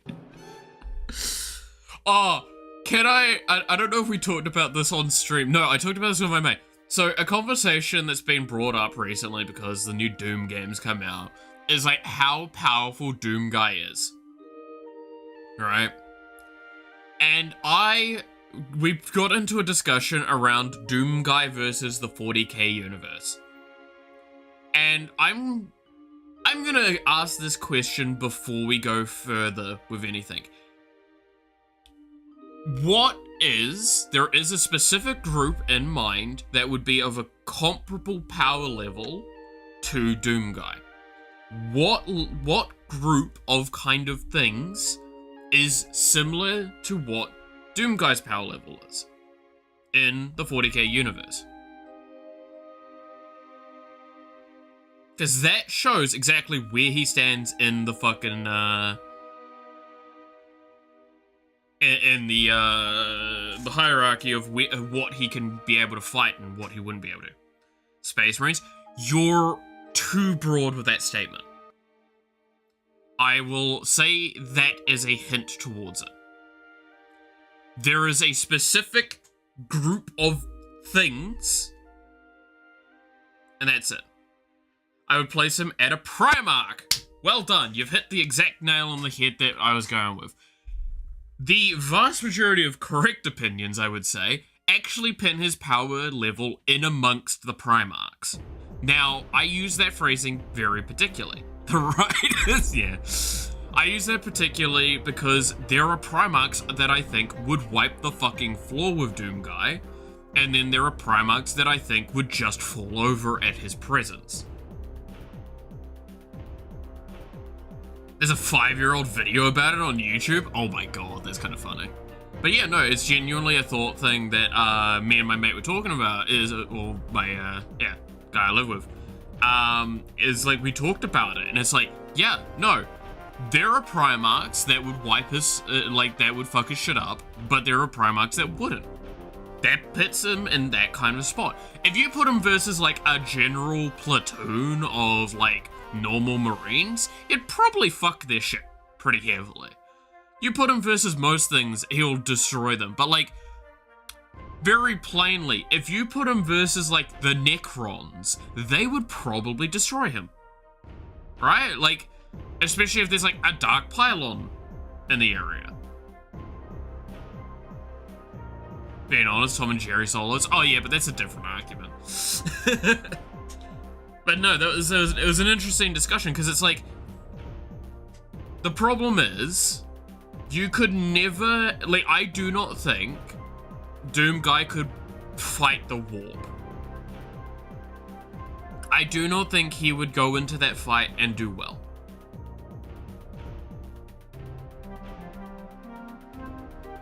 But sure, he'd manage in a fight against them. Yeah, like, that's that thing, right? It's like, but if you go, like, okay, him versus Tyranids, outside of, like, a really large hive and stuff, like, even you're talking on a fairly infested planet, he'd probably destroy them.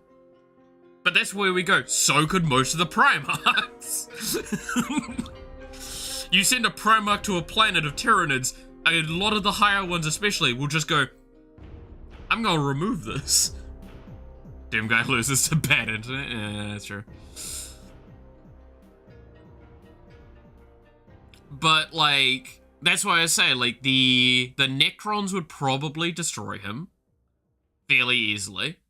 Now, not, again, like a just small platoon or anything like that, but, like, if we're talking, if the Necrons actually were serious about dealing with him, not only would they fuck his shit up, they now have Doomguy on their side.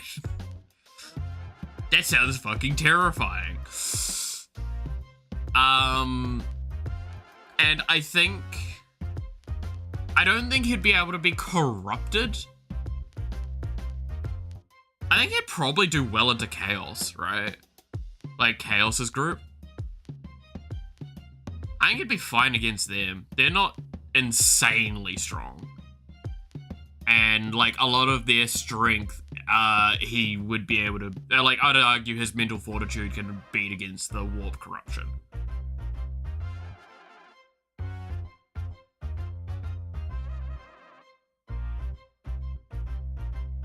But that's why I say, like, he could he go into the 40k universe and rock shit up? Yes. But also, I do not think he solos that kind of universe. And that's kind of the point of 40k. But, like, if you go, oh, him in, like, Halo universe, yeah, no, he probably single-handedly could destroy the Covenant. Or the Forerunners. Or humanity. Or he would get the power of Khorne and wreck shit up even harder. That's fair. I would agree with that sentiment, yeah.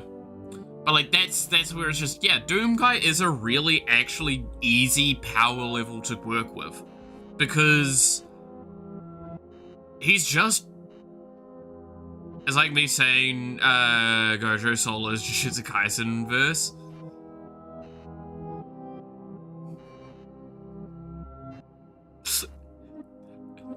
Yeah, he definitely solos that.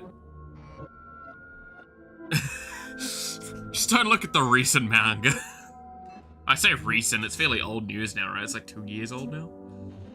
Oh god, it's like 2 years old now.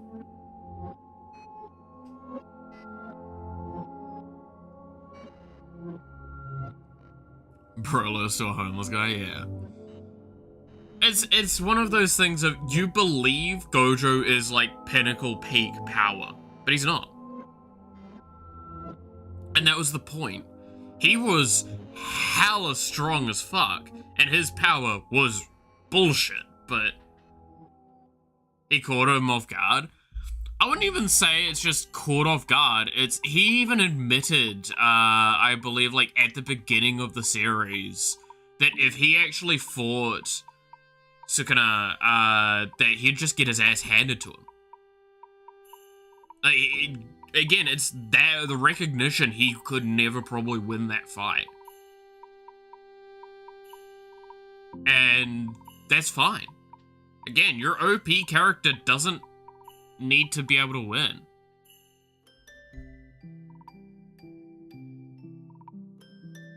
Nah, you'd win. Nah, I'd win. Nah, I'd win 5 minutes later. Alright guys, I gotta split.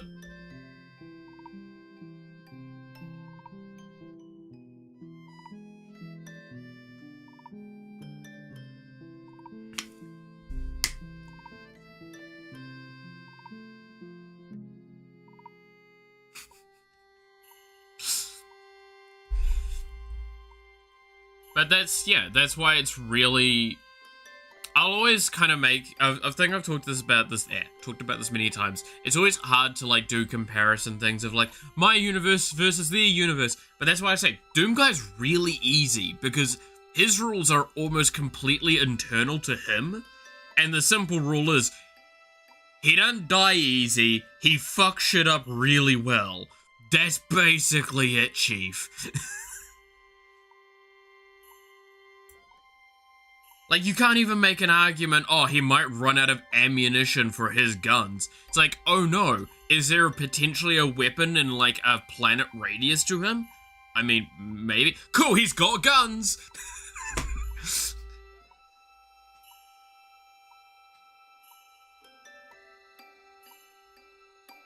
You mean about Gojo on Discord? Oh, I gotta look at this. Is bleeding. I do not think I agree with that argument. Like, while I kind of agree with what you're saying, like, it would have been a different fight, I do not think he wins. I think it would have been a different fight. yeah, exactly, Devil, that meme. Fortnite solo. God damn it. Oh, do we want to talk about the Darth Vader Fortnite thing? Do I want to talk about that? I think I talked about it briefly last week because it was very new at the time, but now we've had a lot more time with it. Do we want to talk about that? Do people know what I'm referring to with that? With the Darth Vader and Fortnite?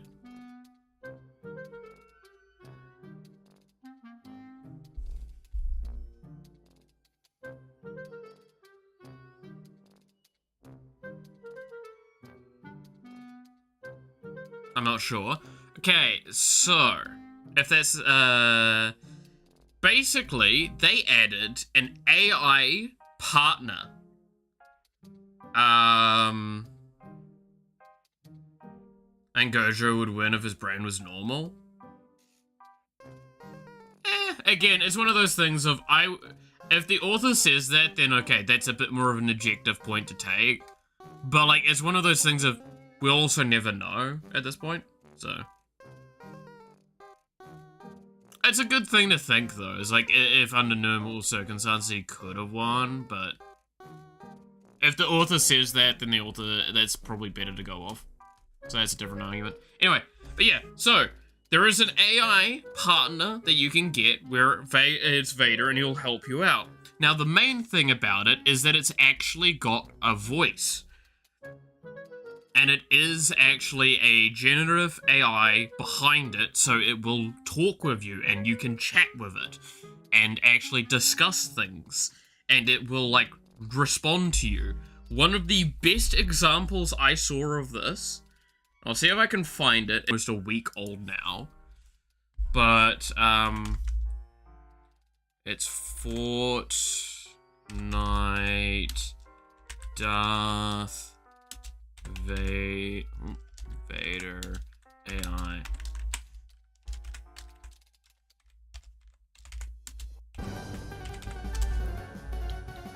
There was a clip that fucking broke me. And is why I know, like, how the AI is kind of working shorthand.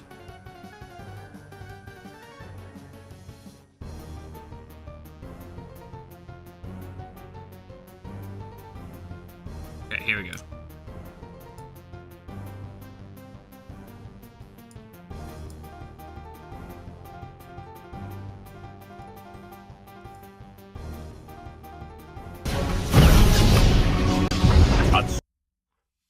Give me a second. Music is paused. This is loading. So, this is the Darth Vader AI in Fortnite. Hatsune Miku, your training is complete. Your grasp of the Force is acceptable. Like, he legitimately recognizes the model, characters, all that sort of stuff. He actually sees your name, and he'll respond. He has some knowledge of certain streamers to compensate as well. It's actually really impressive. But yes, as Kit kind of said there were some problems early on, and there's a lot of things that have been fixed up. You cannot try and do a relationship thing with it. It has got hard locks around that. If you talk about mental health, depression, things like that, it will actually kind of indicate to go seek professional help, which I appreciate that. It also does it in somewhat in-character ways, which gives it quite nice. But yes, there was a portion of time where it could swear or say other profanity. Or bigotry, and they've done their best to try and disable and patch that out and weed through it, but again, it's a generative AI. Any system like that is susceptible, quite easily susceptible to manipulation, and messing with things. But that's something that, like, I honestly, the fact that hearing Darth Vader's actual voice saying that. Now, if you might ask a question, what do you mean by the actual voice? So they used the original voice, which he has passed away, for this, with permission and guidance from the family of the voice actor. So it is done with respect. There is still some arguments to be made about the use of generative AI in these circumstances. I think this is within an acceptable range, because this isn't this isn't taking a role away from someone. This is paying homage to an amazing sort of thing.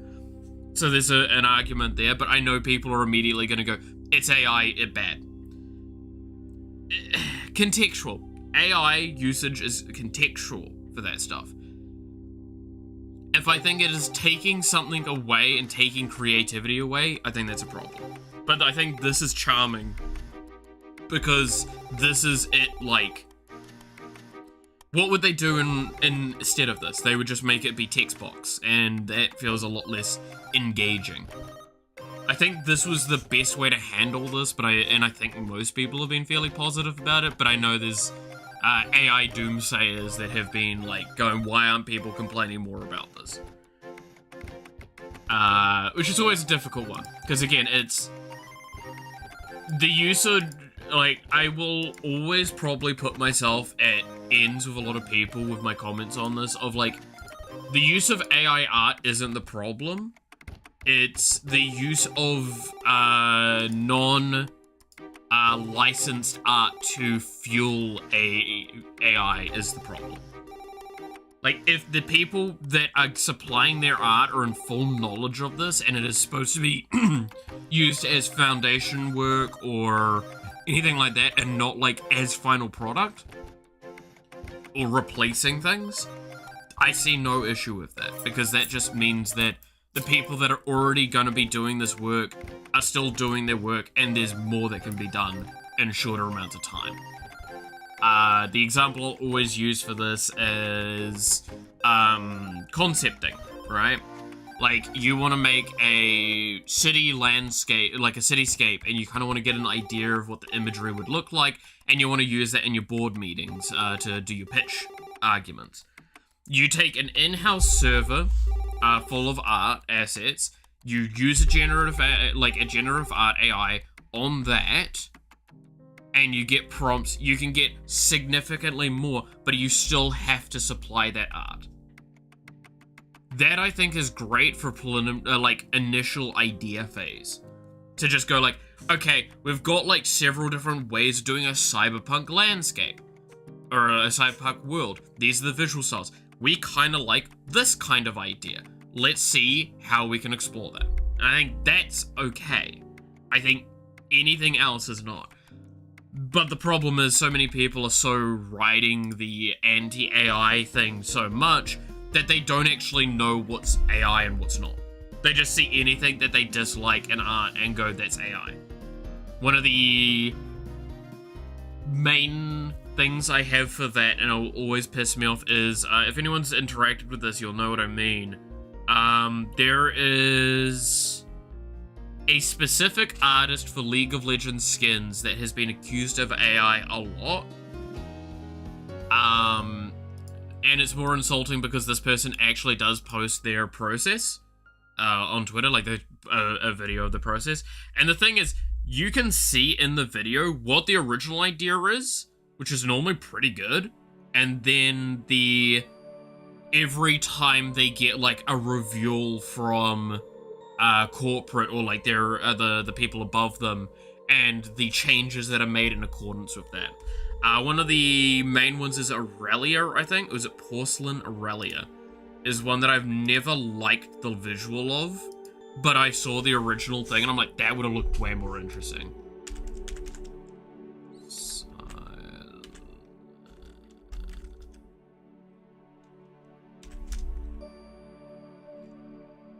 Porcelain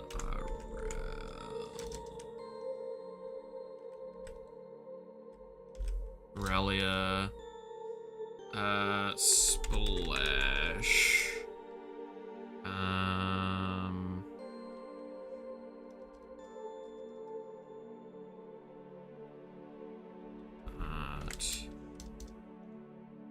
See if I can find the video for it, or like the clip of it.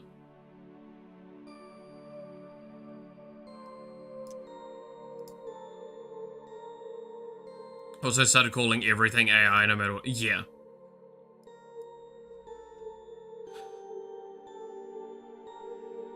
But yeah, so this person is, again, there's nothing wrong with this artist. They're incredibly competent, and the techniques they use are insane. They're so fucking good. But it's the final like look of the splash is normally at ends with what people want. And again, the argument a lot of the time is, oh, it's AI art. It's not. Devil is AI, Mouth is AI. Yeah, I'm definitely AI. I mean, that's another argument as well, as the VTubers are AI argument, right?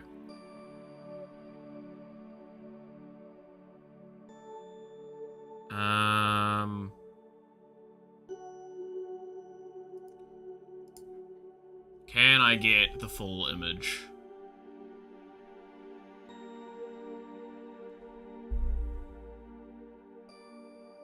No, I'm not interested in that.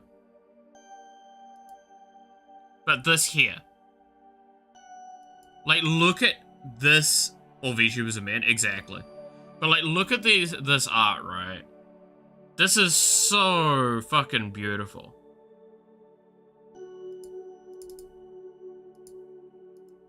I wish I could open this up as a fucking thing. Can I zoom into it? Yeah, I can, cool. Like, look at that art.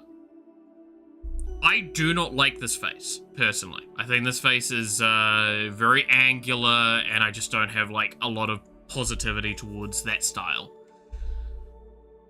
Right? But look at the details in this fucking art.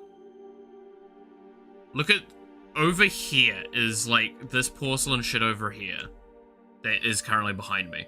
This stuff here, like these, I'm sure this is like a brush to help with this, but like every single bit of light.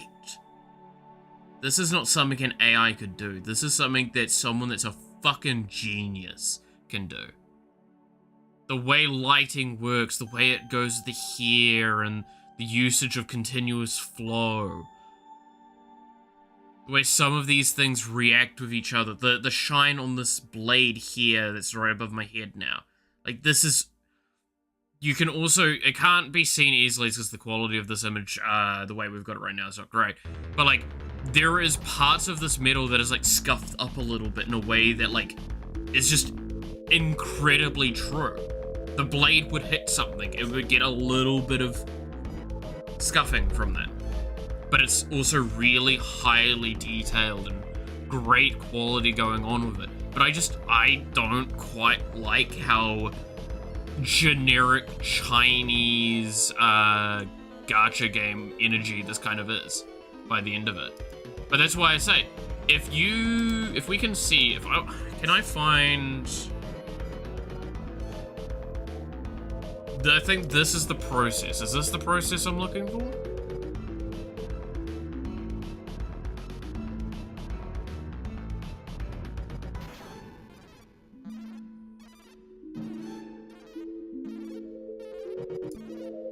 Yeah, here we go. This is the splash art here that we just saw. You can see each iteration of them changing this and making changes based on probably feedback. Like, look how good that is. Like, clearly they wanted to go with a bit more of a mysterious and, like, here a bit more around the place sort of thing. Bit of motion going on. But, like, the hands moving, you can see how the body shape keeps shifting around. They move the arms in a moment. But, like, the face, the moment it got to that angular point, but you can see there, I think that's great. I wish that face stayed. But then you see, starts getting more angular, and then there. I don't like that change. But clearly that was a choice that probably they didn't have a choice in.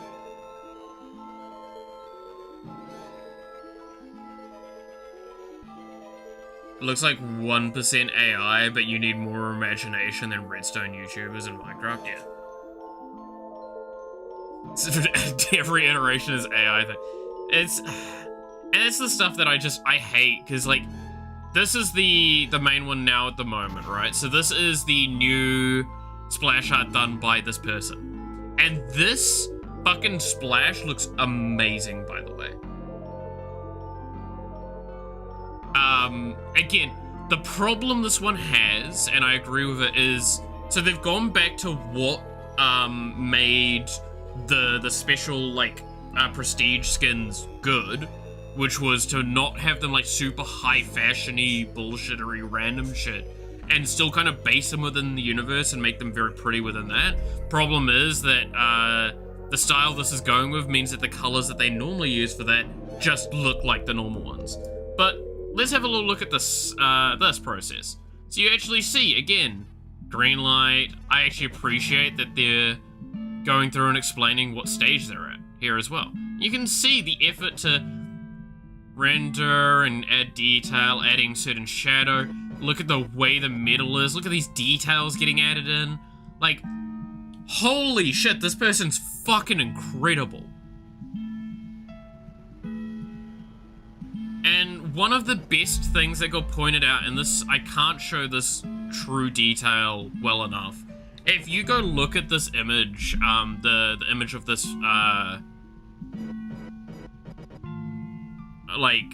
properly, look at the detail on these braids that it has. That's, again, something AI could never accomplish, because they actually work together, but they fade out in out of focus territory. It's incredible. Again, it's one of those things. The skill of that person is undeniable. It's just some of the things they've produced I don't personally like, because I think it's more the company that I had the problem with. I'm smart because I have 3 digits. I like that. That's a good... Gotta keep that positivity going.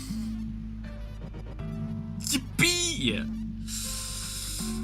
But, like, that's one of those things, right, where it's just the amount of people out there that do the, like, no, that was made by AI. Like, at this point in time, Riot has a very clear stance on the usage of AI within the scope of anything League related. They've made it very damn clear. They themselves, inside of Riot, think AI sucks ass, and they would not use generative AI like that. Even Mort has gone out and, very openly talked about, they've tried to see what would happen if they used it. It was awful. He tested it as, like, a funny thing to do for, like, I don't know if he actually said anything specific, but it's like, the imagery I got out of it is the same reason, like, I go on there and test some ideas, is it's like, oh, this is really funny. I'm curious to see what it's gonna do if I give it this prompt. And he tried to get it to balance TFT, and it came up with miserably awful ideas.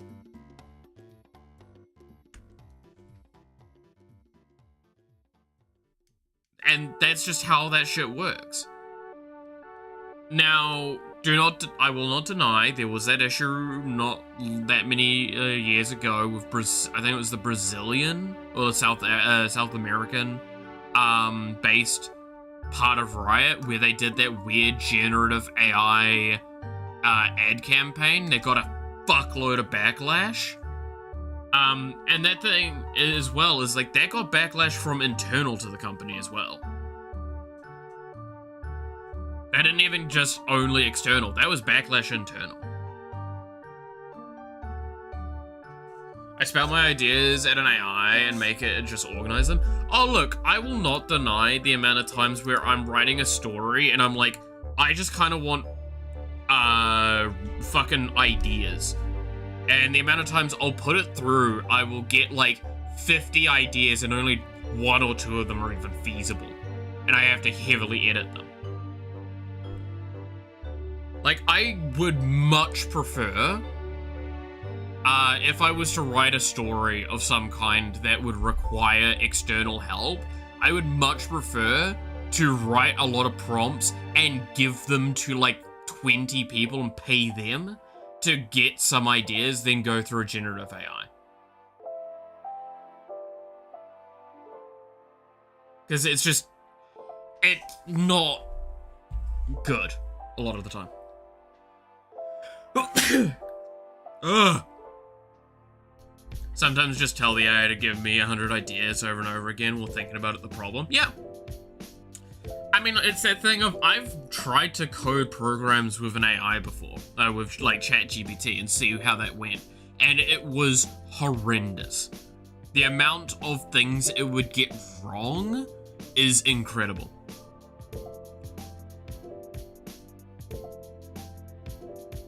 I say thank you after every answer to waste millions. I love that they even talked about that. It's like, it's actually costing them so much money with people saying thank you. For sending prompts. You're gonna be the fucking first wave of people to die when Skynet comes out. You know that, devil, right?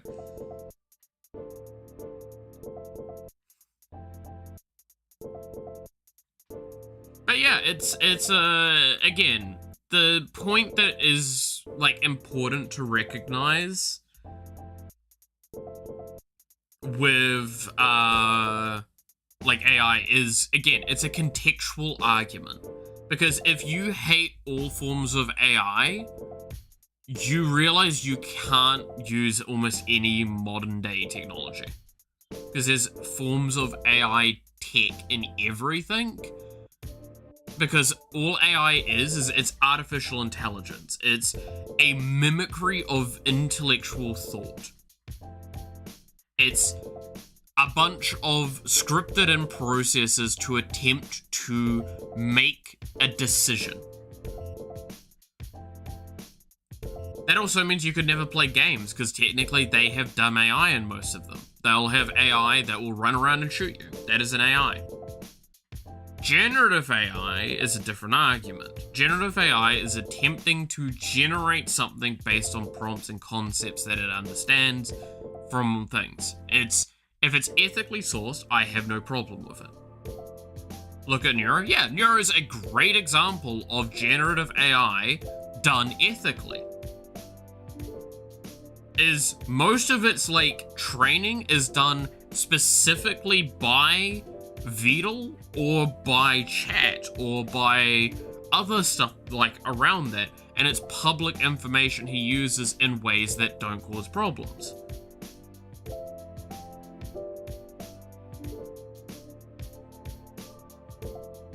People who are crashing out at VTubers being #1 female streamer. I'll always love that, eh? Is that VTubers is technically considered #1 female streamer at a time or two. It's just so funny. Because, like, there's two parts of it that are really funny to me, and I mean this in, like, the most loving way.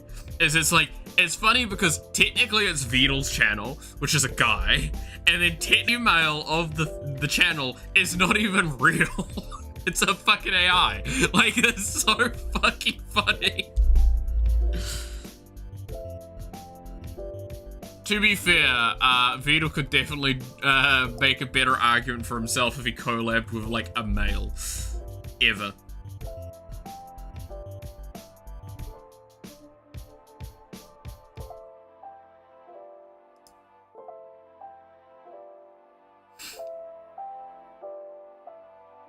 Yeah, no, has Vito collabed with anyone that's not with non-woman streamers?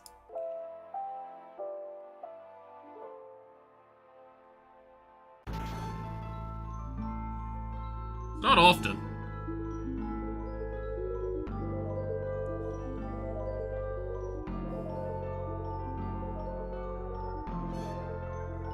The live transmission has been hacked and is dismantled by Neuro-sama for talking shit. You know what? As compensation for talking so much shit about Neuro, let's do some fucking art, shall we? Kind of traumatized by shipping Vito with every female he collabed with. Yeah, it's, again, that's that parasocial argument there. It's like, guys, really? It's kind of fucking weird at this point. Like, come on.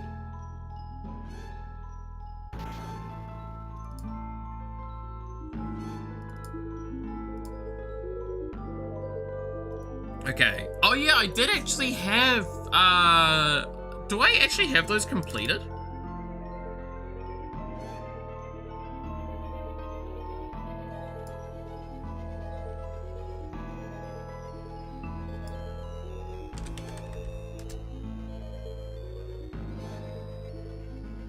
I kind of, oh.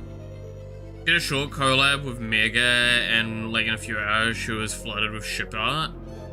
Individual simping art, not only shipping. It's such a mixed game, because it's one of those things of like, Yeah, it's just weird. It's just uncomfortable to me, the idea of getting shipped with, like, someone that's actually a person.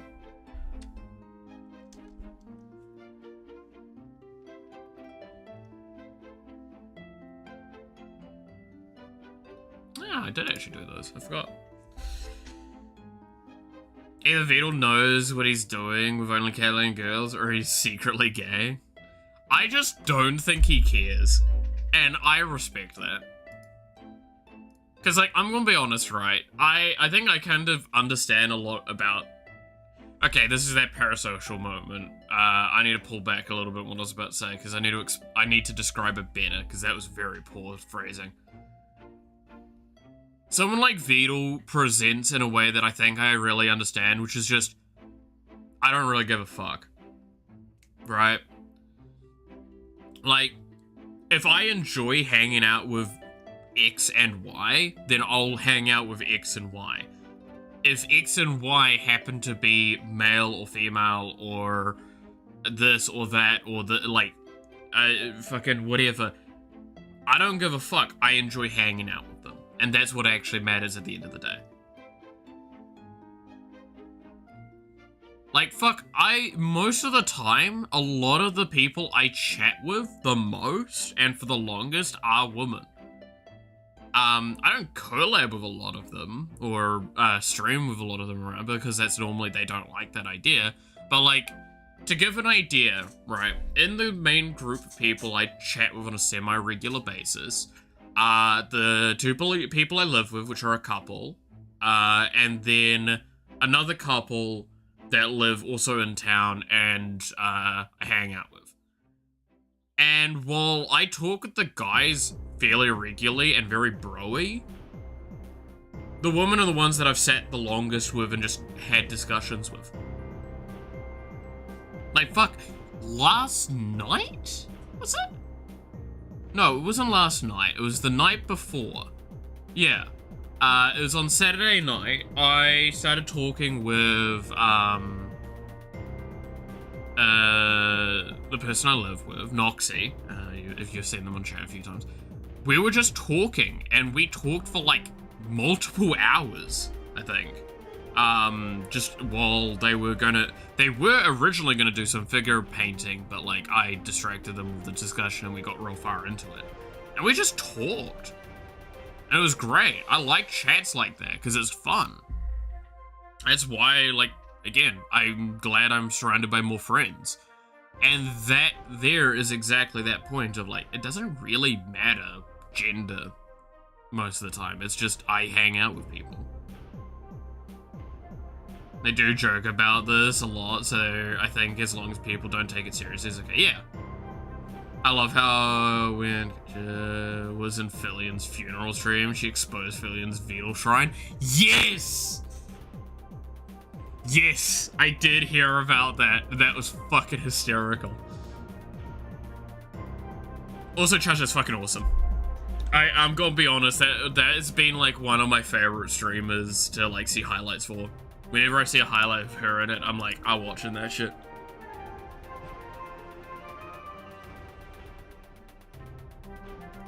Okay, I'm going to start prepping for something. Because I want to start sketching up the splash art for Neuro. Because we've been talking about Neuro so much, I got ideas in my head. So I need to go look up what splash shaping it is. Okay, I think it's 256 by 256, right? Yeah, it's 256 by 256.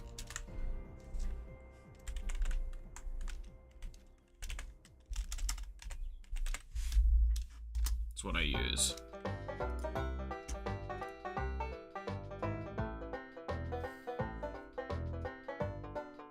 Made a joke about boobs and she read it out loud. I was blessed. Fuck yeah. Dude, she just seems really fun. Again, it's one of those things where, like, I really actually want to go watch her live, because I think it would be fucking hysterical.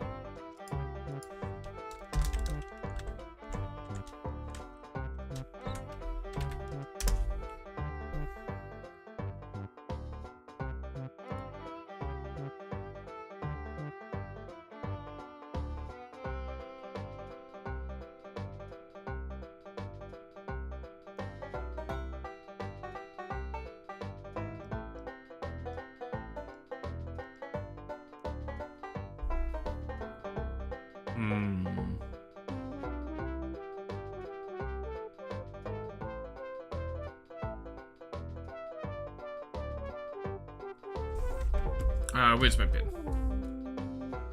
I was on a Numi stream and I called her mommy for fun, and she was, and since it was my first message ever on the thing, she read it out loud.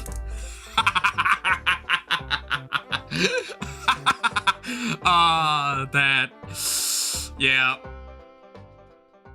Farming music for real. Yeah. I will not deny that's the music you listen to while you're playing Stardew. It's great.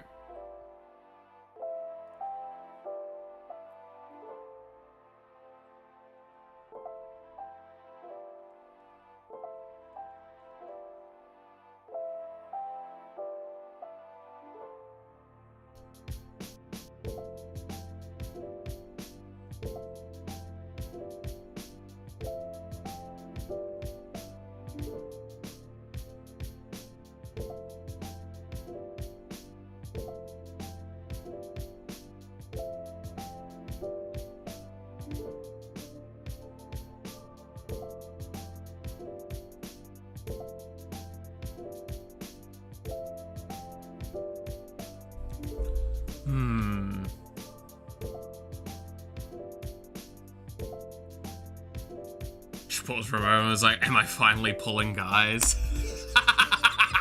I could see that being what Numi would respond with, actually. First ever message on written stream was, hey, you doing alright, like, mentally? And she read it and just finished a random rant about an old team. Binbos, yeah. Binbos is fucking, she's fucking hysterical.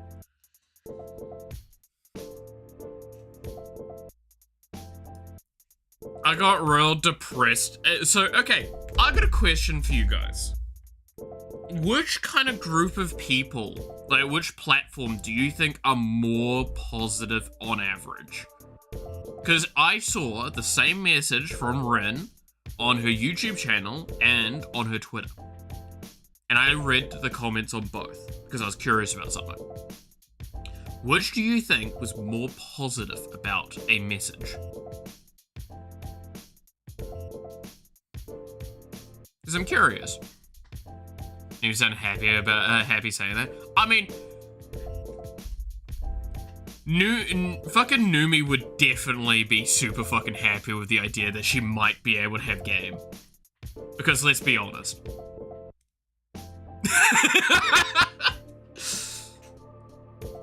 TikTok, yikes. YouTube is more positive, I think. Okay.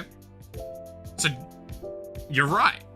Twitter was fucking toxic and dog shit. And while there was a few positive messages at the top, it got really quickly parasocial and toxic as fuck.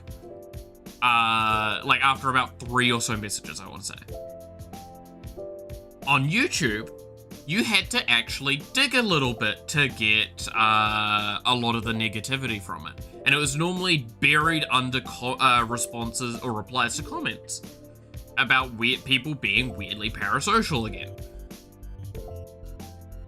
And that, I'm curious about that, because I'm wondering if that's something that other people have come across. I interact with a lot of, quite a few community posts. I've seen a lot of support for creators. Yeah, I have to say that, like, I don't think many people respond with community posts or, like, interact with community posts, but those that do are, on average, a lot more positive than, similar, like, response kind of things, and interactions on other platforms. At least with Twitter. But then again, Twitter is a cesspool at the best of times, so, you know. But Instagram being a mostly positive platform. So I'll say this, I think I've talked about this before, but I'll say this very openly here. I have never used Instagram or Twitter. In fact, technically earlier, I kinda used Instagram to show the stuff that I was talking about, the splash art stuff. It's basically the most I've used it. I've been sent memes from there a couple of times, but I have never installed those apps. And I've never actually actively used them in any capacity. Again, this is where I come to an argument. Objectively speaking, if I wanted to grow as a content creator more and do stuff like that, I should, but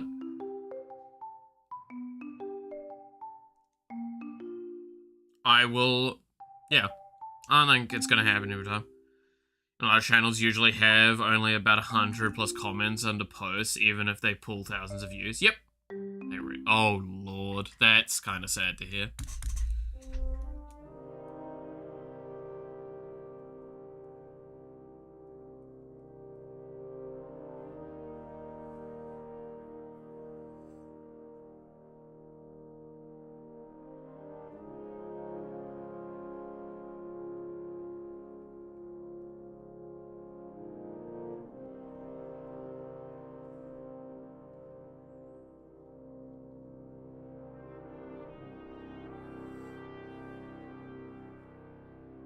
Okay. And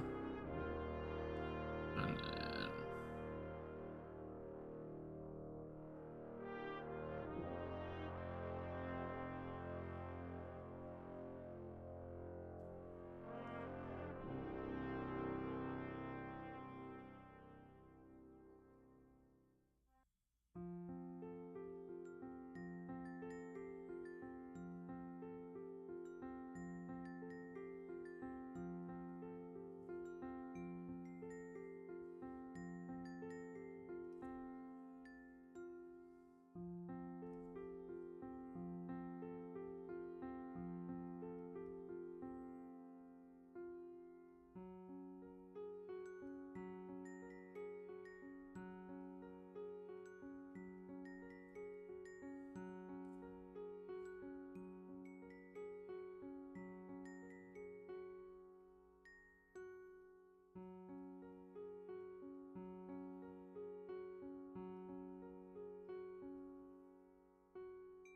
Because it's like, she's got the dress thing, right? Yeah. So that comes like to here, then the dress comes down to here. And then... very basic things. Right there.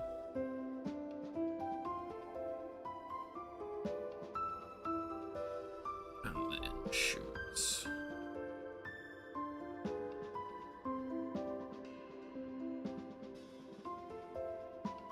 Alright. Watch one of Red Shell's videos on YouTube about reading things. There isn't a single video with the thing. Super Saiyan. So, I had a vision with how I wanted to do Neuro's Splash for a long time. And I can kind of explain it pretty easily. Is you telling me that this girl wouldn't have a fucking explosion behind her? And, like, drones and everything, and having, like, the arms crossed and, like, smiling, puffing up chest? You telling me that with a smug-ass shit face? Are you telling me that doesn't fit Neuro to a T?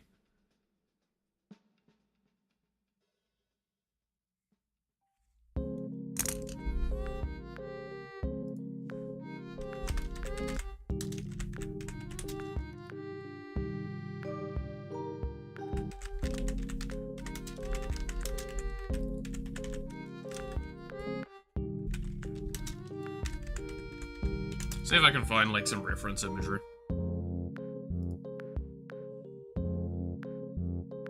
But, like, yeah, this kind of energy, almost.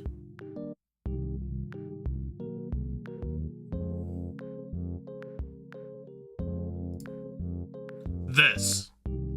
Very much this.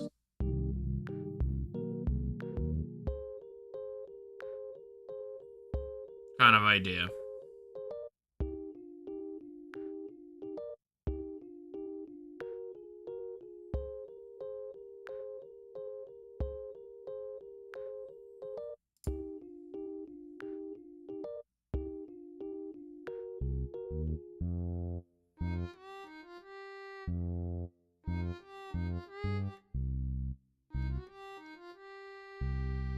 See what I can find.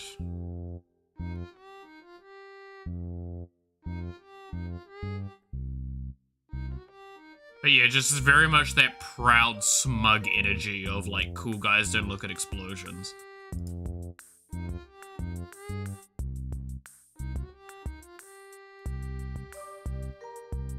I think that would be a great way to do Neuro.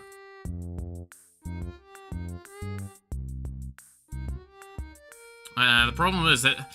Okay, so this is where you're gonna hate me a little bit. So this is AI art, right?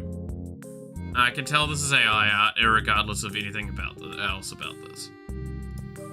But at the end of the day, and yeah, it's mainly because of this section here with the hands, and some of the stuff about the feet, some of the continuity about like how this outfit doesn't make sense.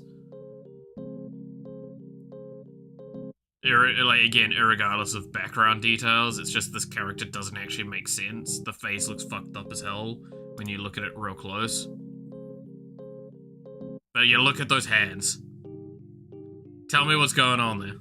I don't fucking know. But it's still a good reference point.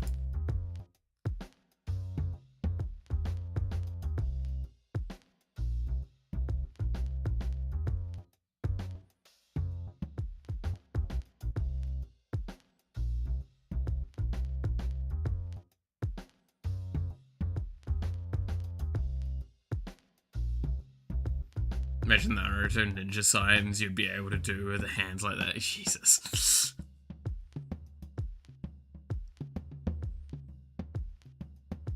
Why are all of them facing the damn explosion? I want shit like this. Oh, I know which one this is. This is the fucking train. This is the, like, the zombies train one. Y'all remember that one? Well, like, it's like Attack on Titan, but zombies, and it's on a train. I liked that one. I liked that one a lot. I fucking hated the recap movie, whatever they did with it, because it just ruined it miserably. That one anime compared to Attack on Titan a lot, yeah. I liked it a lot, because it was basically, the main guy got bit, he proceeded to do a bunch of weird shit, and, yeah, I know, I beat you to the punchline. He did a bunch of weird shit, and he basically stopped himself from turning into a zombie, but he gained a lot of the powers from it. But this chick, if I remember correctly, she's like half zombie, right? I can't remember enough of it. It was cool, though. But yeah, I mean, the reason why I know about the Attack on Titan statement is like, 10 anime that got overshadowed by their own studio's bigger hits. It's like, yeah, Attack on Titan. Fucked it up. Her and the guy and her have the similar situation. Yeah, it's stopping the zombie thing, but like having part of it there. He's holding back the power more. Yeah. I mean, look, there is one scene from that anime. If you've seen that anime, there's one scene in that anime that is like, holy shit, it was so good. And I will always remember that. And I can't fucking remember what it... Give me a second. What was the name of that fucking series? It's because it was like...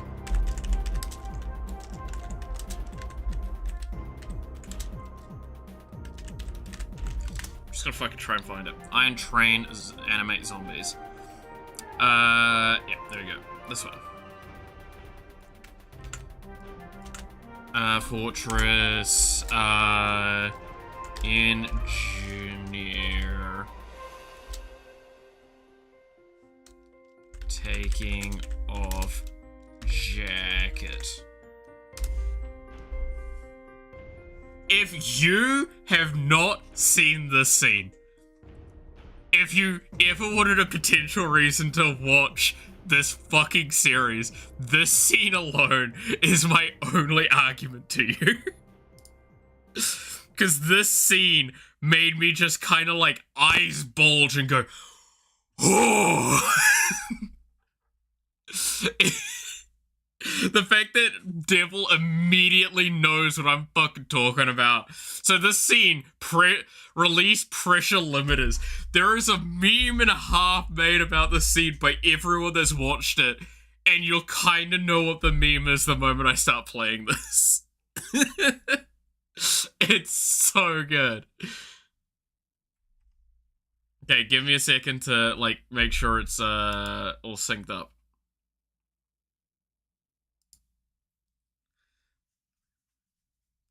I'm not looking respectfully at all. Yeah, like, this is one of those moments, right? There is no way to be respectfully looking. You're, like, drooling your mouth hanging low. You're like, hot fucking damn. That shit good. So you'll know exactly what we're talking about when it turns up. It's again, we could probably skip around if we needed to find it quickly, but hot damn.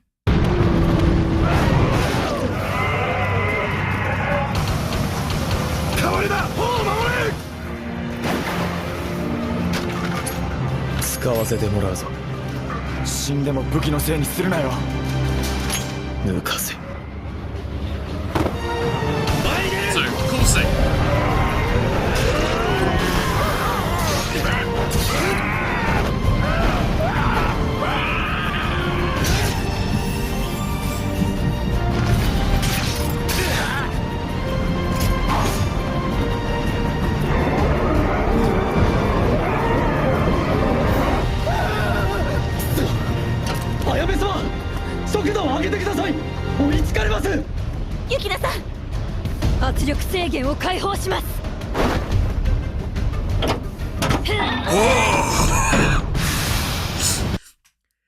Yeah, the pressure limiters with her fucking jacket. Holy shit.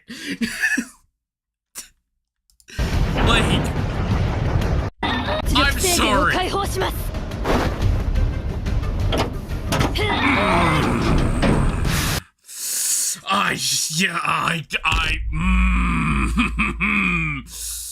Look, I'm gonna be real with you, Chief. If you ever needed an argument for why muscle mommies are great, she made people release more than their she took everyone's pressure limiters off at that point. Holy shit. It's so good. Like, holy shit. Yeah, so just genuinely one of the most wildly out of context things I could ever throw at you with that. That was so good. So if you ever wanted a reason to watch that anime, it's not bad at all. It's definitely worth a watch if you watch it. But, like, that scene alone was so left field, and I was not prepared for it. It's like, I'm watching, and I'm like, yeah, this fight seems pretty cool. The sequence great. Oh. Tell me more.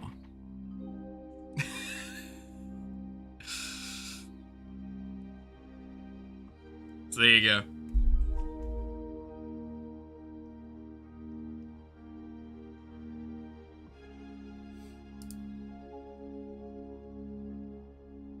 It's...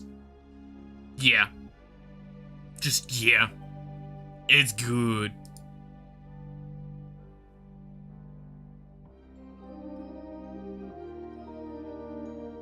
It's just really good.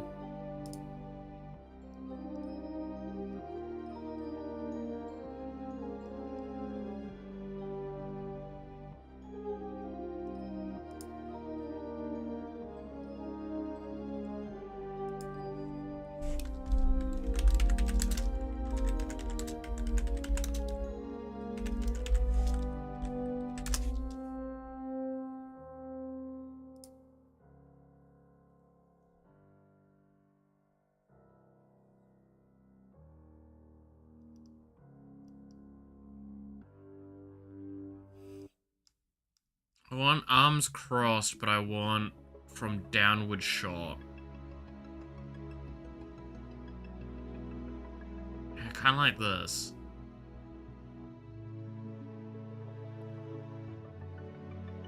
So, okay, this is where there was a thing I saw on Twitter, and I kind of want to comment to this, because this is something that, like, I hate. This is where we're at with things. So there is such a weird stigmatism to the concept of tracing. That's like, it's kind of like what we were talking about with AI, where it's gone so far, people aren't realizing what they're saying. And what I mean by this is, I was seeing someone comment about tracing when someone had used a 3D render engine thing to pose a model in a way they were happy with, and then grabbed that and then drew over the top of it. Is that tracing? Is it tracing to take a kind of general shaping thing that you've done, put that somewhere, and then draw over the top? So say I made a pose thing like this, as an example, and I use that as my tracing, like my foundation point for drawing the thing. I would say, I would not say so. See, I'm gonna be honest, end of the day, I don't fucking care. My belief is that if you, for example, do a trace of something, but you use that as a foundation point and you do your own thing, and you still have, pay homage to the original, I have no fucking problem at all. It doesn't matter. If you straight one-for-one trace something and never, like, give honorage to where it came from, I think you're now gone a step over the line. One example I might give towards this is something that did get pointed out, and I did respond with this. So, I think I've talked before about, and let me go find them. Open a new window. I've shown some of, like, the art practice I did at one point, right? Where I was trying to draw, like, characters from Star Rail. And learn how to draw them and shit like that. And I was 100% tracing those, and I had those as in a folder as drawing practice. I did not post them anywhere. I did not, do anything else. I would just draw them. Here is a part of, like, Silverwolf, is where we're gonna go with this argument. So I would take the tracing of the image, and I would trace it. I would give myself a certain amount of time to do some of the tracing. And I would try and get my positioning of my hand right. That was the main thing I was trying to get right with it all. So here is the last time I did Silverwolf. Right? And I would argue that's pretty decent quality for what it is. This was a long time ago as well. I did do another Silverwolf much earlier on in me doing this.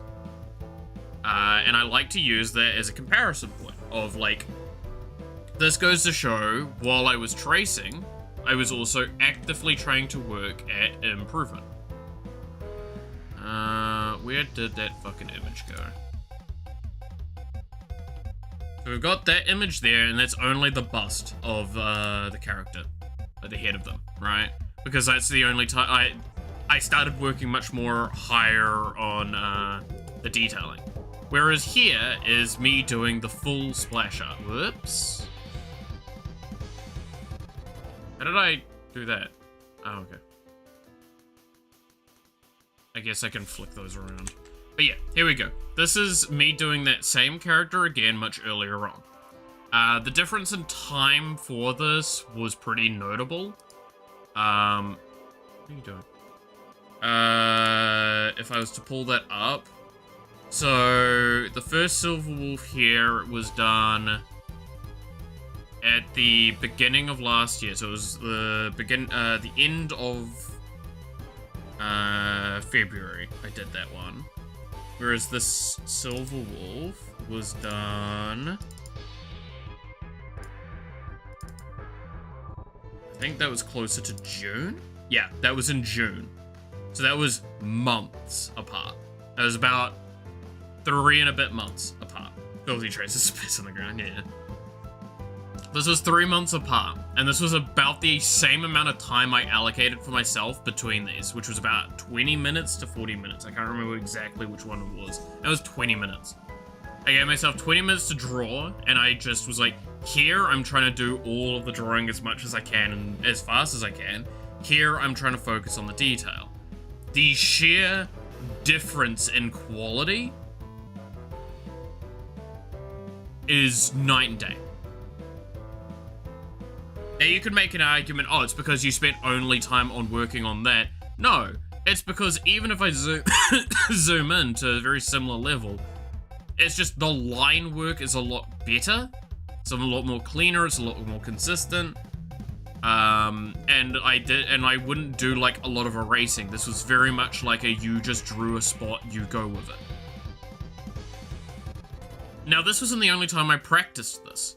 Now why am I bringing this up? That's because, actually let me bring up that image again, the first silver wolf. While I was practicing these designs, I was also doing some of these splash arts. Now, if we take that splash art I just showed and put it against...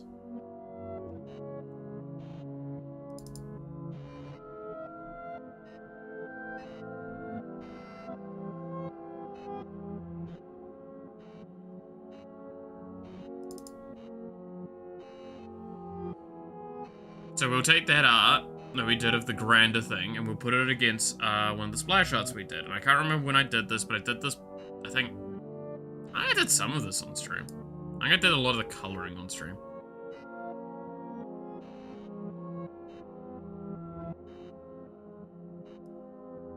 So this is the Silver Wolf one, right?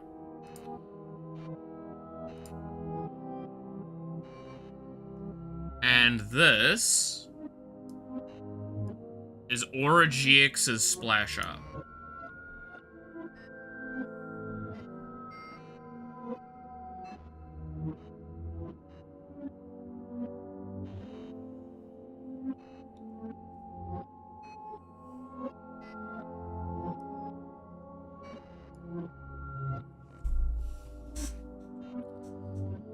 Now, immediately, you can see where I'm going with this. There is a lot of similarity, and it's not an understatement to say it's almost intense. At the end of the day, I was drawing this by tracing. I drew this a lot. Guess what happens when you draw something a lot? You're able to replicate it pretty easily. If I was to put this over the top of this, it would be pretty different because I didn't one-for-one reference it. Right? Like, hell, even if you look at the position of the boot, slightly different. This one, I mean, legs fairly similar. It's the pose is very similar, but it was because that's what I was going for. I was going for a very hacker vibe. I had to drastically change how the shaping would be anyway, because of the jacket, and all that. But the reason I decided to do this was because I saw a bit of fan art of Aura, GX Aura, that reminded me of, Silver Wolf. So this is going, again, through the process of, like, it's okay to do...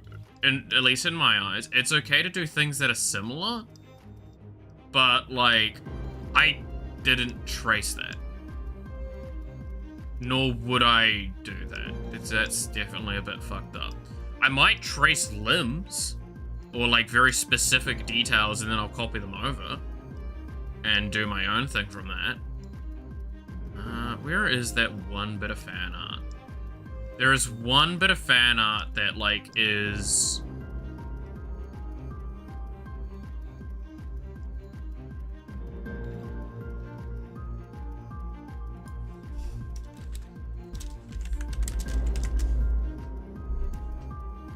that is basically the reason I wanted to do this. I'm trying to find it, because I saw it here originally, then I saw the artist that did it. Yeah, here. This. This bit of art here. I saw this and I immediately thought of the Silver Wolf pose. And I was like, oh, I really want to do kind of like the tech thing in tech space. And I thought that looked really cool. But again, I understand people might not like that it's so similar. And then someone addressed that, I think, on the Discord, going like, hey, isn't that like the Silver Wolf pose? And I'm like, yeah, 100%. It is the Silver Wolf pose, because I've been drawing Star Rail characters so much at the time that their poses were locked in my head and I could replicate them decently. So I was like, well, these poses look decent, so I'm gonna keep using them as a foundation point.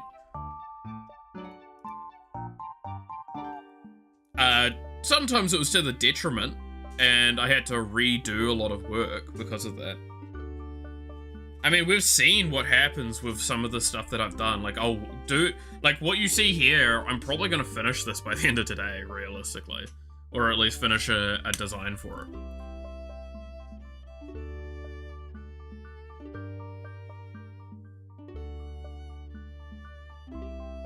But this is why I say, like, I kind of want to have a posing tool, because if I had a posing tool, then I could get what I want, use that as a reference point, and then that way I can do the whole process a lot faster. Because that's why I've sketched this, is like, this gives me an idea, so now I can look for an idea to work off, kind of like this. Again, I think this is pretty much on point. And I can do that. Hey, yo, Yuki! How's it going? I hope you had a chill time. Hello, Raiders. How's it going? We're talking about art. Because I'm bad at it.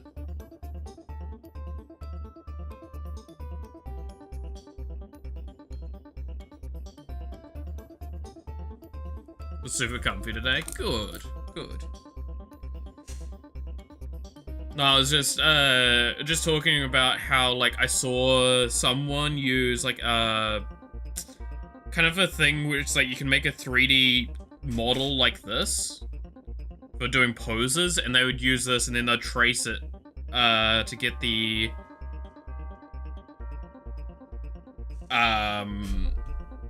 like the shaping they want for their drawing. And it's like, the question is that like tracing, is that something that's negative, or is that actually fine, because that's you doing the work anyway still. And it's just a reference point. Are you still stuck in the duck bucket? Probably, honestly. How today does feel a bit like a stuck in the duck bucket. Kind of. What a description. Looked at a Legend R recently. Yeah? But no, I think the reason I was talking about this as well is like how early on with a lot of the splash art, this is a good example. Auras was done during while I was training on a lot of Star Rail splash art.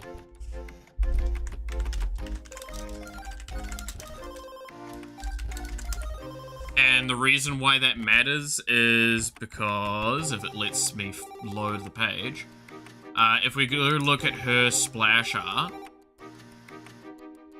you can see that very heavily the pose was referenced from this. because I had done tracing work of the Star Rail characters to learn how to do a lot of the line work, how to get consistent with getting my hand positioning right, and all that sort of stuff as a practice thing. And because I had been doing that constantly, I go and do it in my own art, and it ends up looking fairly similar, and I'm kind of able to do the pose not too bad. So it becomes a question of like, there's a someone asked me about that, and I'm like, yeah, no, that's the inspiration. I think that's perfectly fine. I didn't trace the damn thing and recreate it and then claim it was my own. God, no. I said I did fan art of Aura, and when I was asked where was the pose, like, is the pose from this, I'm like, yeah, 100%.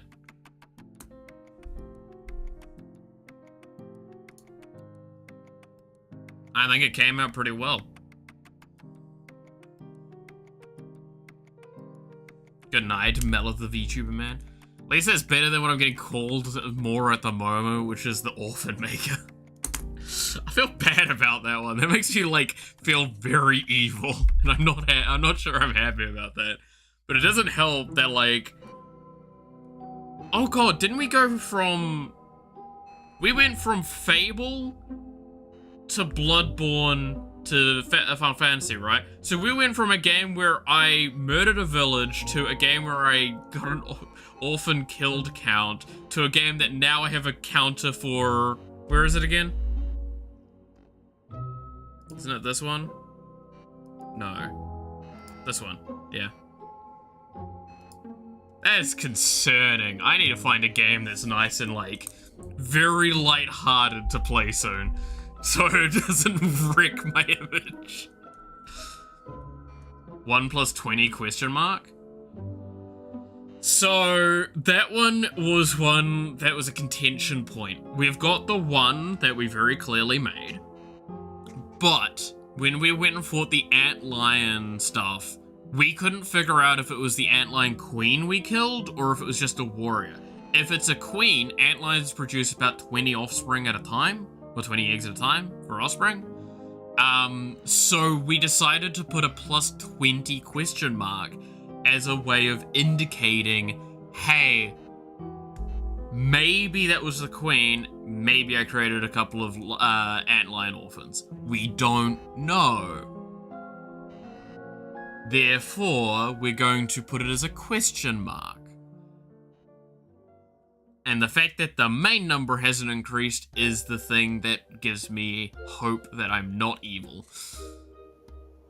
Let's not talk about how potentially 2 children did turn to stone to protect me, and are now eternal statues. That was their decision. Not mine. I didn't do anything.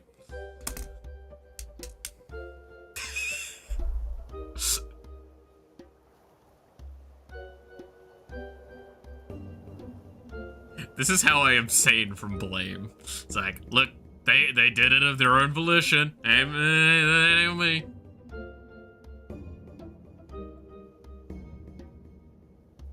After the Massacre Village Purge? Yeah, I really don't have a great leg to stand on, eh? In the name of capitalism. Fuck. You ain't wrong, though, Chief. You ain't wrong. Oh my god, am I trying to do the nah, I'd win pose? No, I want to do kind of like the Makoto one here. I think that's kind of what I want, alright? Or this one. Kind of what I'm looking at.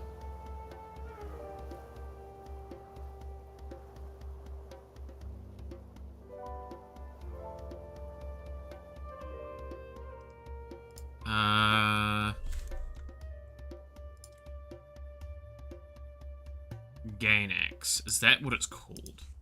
Gain X. Pose.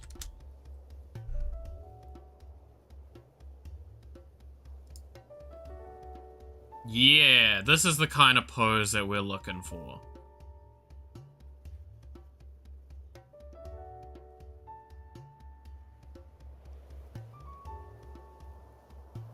Huh, Blake.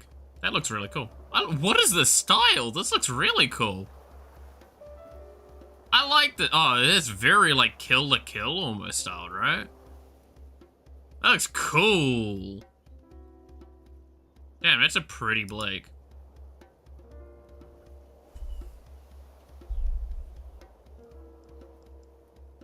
What was that faction called in Ruby? It was the Fauna? Faunus?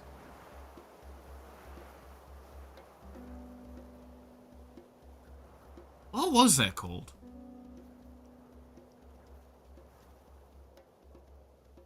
It was all the, like, the part animal people. Because it was like, there was the gang with the white fang that fought for them. It was like Fauna, right? No, it wasn't Fauna. Oh, it was something close to that, though.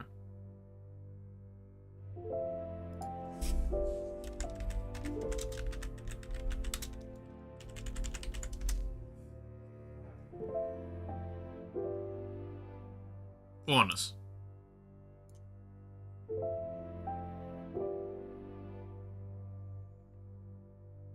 Yeah, so Faunus, okay.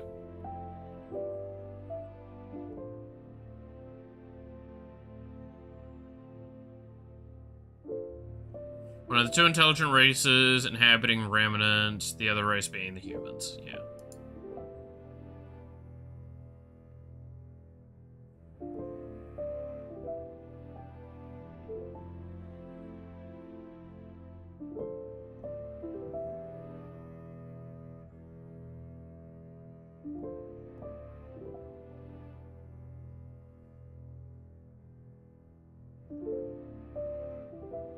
Yeah, so 100%, by the way, this has been the pose I'm looking for.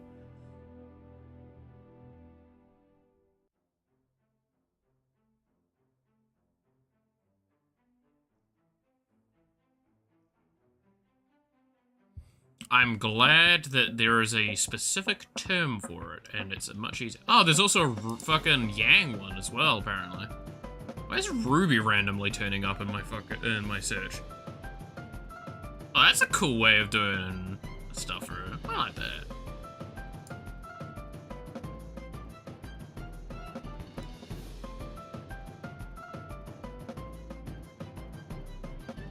That's not a bad way to think about it as well, because doesn't Neuro actually have, like, a scarf sometimes? No, not really. I thought she did. Why did I think she did?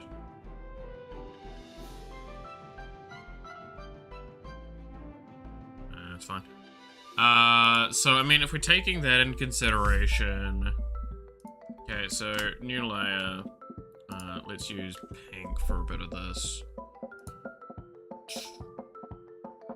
So, taking this into consideration and, like... It's a bit more closer. That's right, because this has got a lower head point. Because that's the thing we need, is we actually need the head to be a lower point, because it's smaller.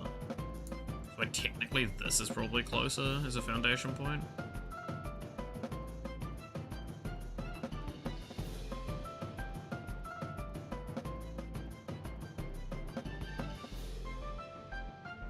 Also, that angle's more what I'm actually wanting, because I want the menace from the angle. So...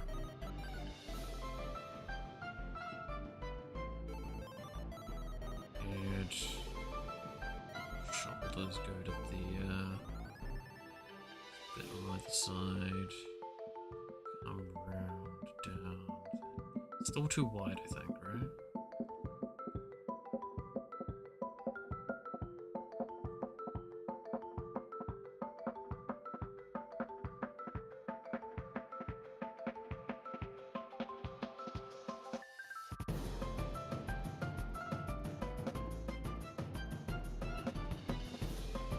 And then this needs to be like a nice constant flow for the thing. That's what I'm seeing there hugely. It's basically the shape starts at the armpits and goes all the way down.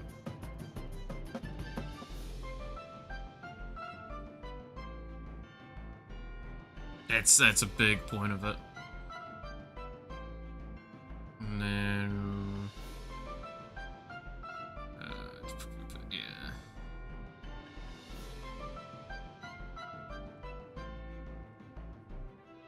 find the legs need to be significantly thinner is because she's not exactly a very, she's a very dainty little thing.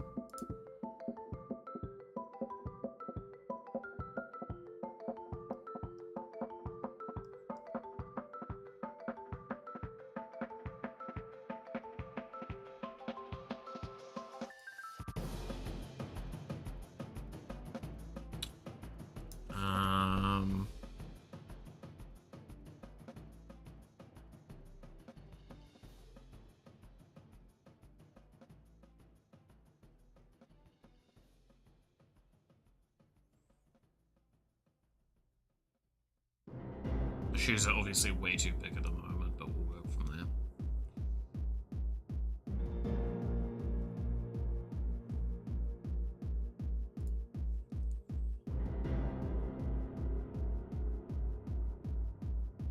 Yeah, I think the head's too big and this has gone too wide. So I think what I actually need to do is I need to cut this a bit. Do more of that.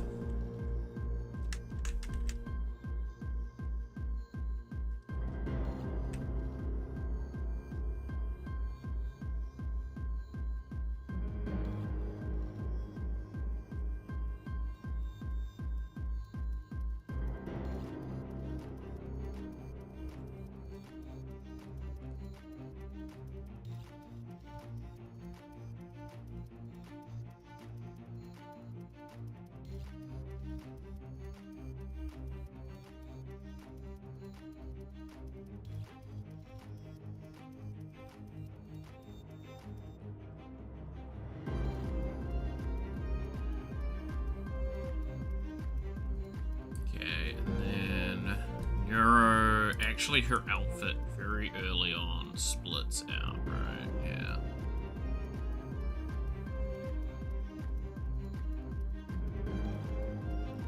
Does that, and then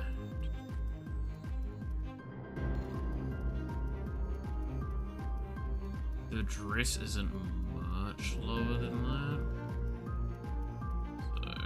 Let's give it a little bit of motion to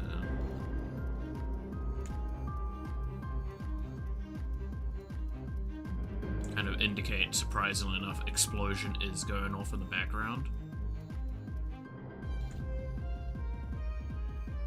Almost like there's an explosion, who would have guessed? Then legs have...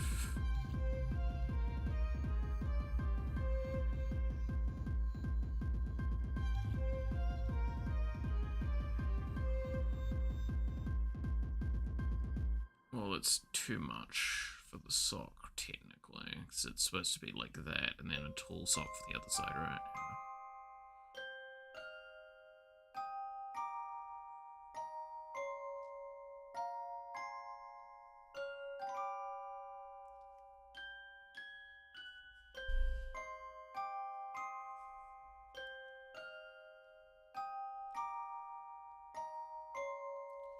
And then...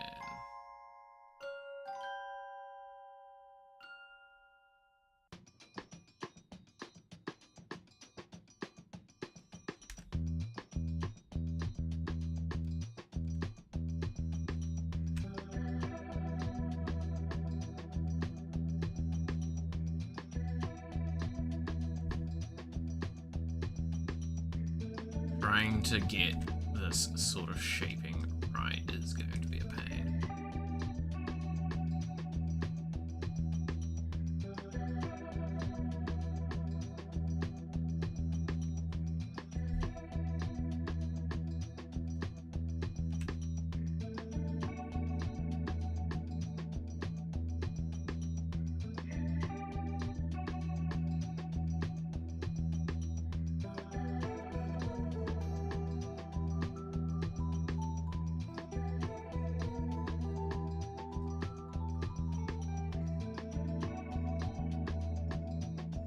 So that's kinda where we're going, right?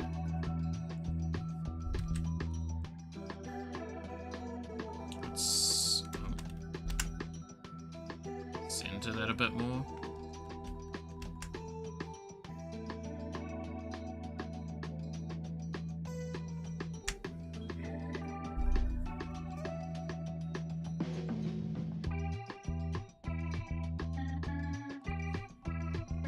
So this would be kinda, this is where the waste would be.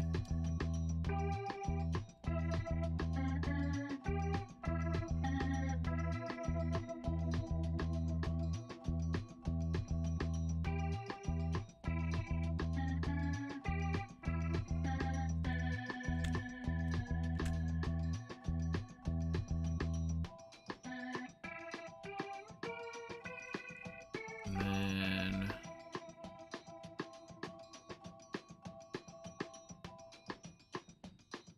that, do that.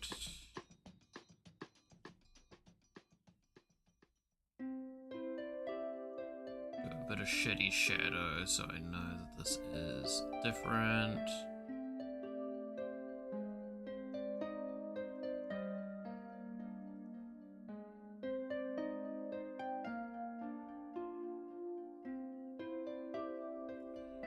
And then we need this one right here.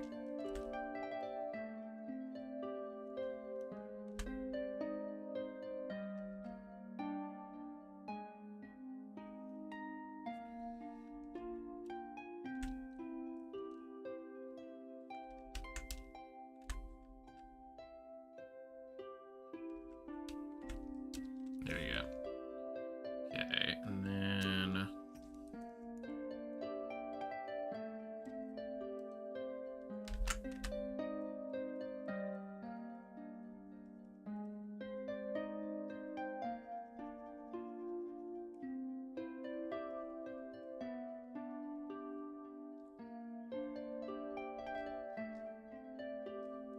do that, and then oh god, right.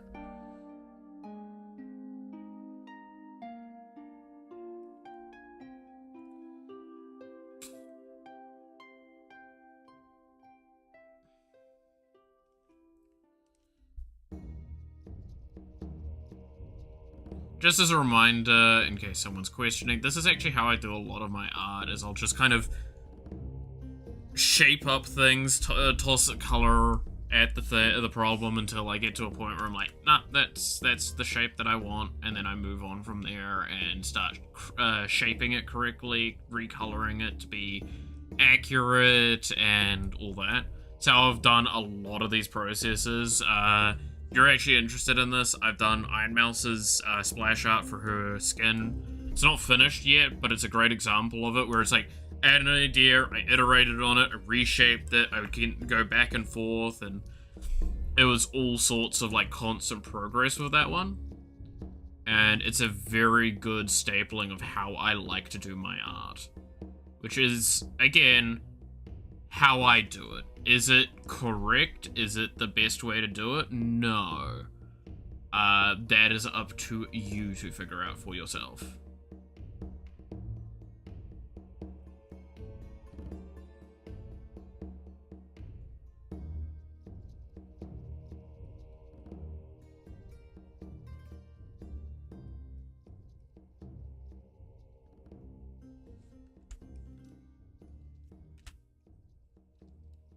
Because everyone has their own distinct styles and all that, and if you're interested in learning something, I'll always stand by my technique for learning a style in particular.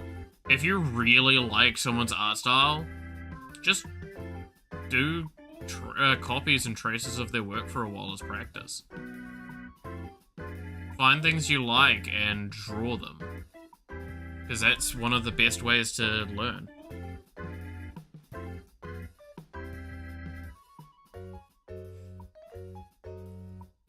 A lot of people will try and tell you that it's like unethical, but it's like, again, if you're not passing it off as your own work, or not posting it anywhere, it doesn't matter. And at the end of the journey, you can also just go, hey, this was the person that gave me inspiration for this. My style's deviated since then, though, for example.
There we go.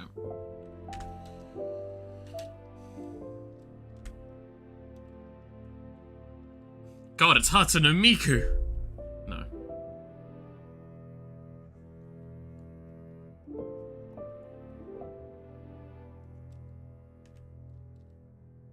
Face is very wide on this side by comparison.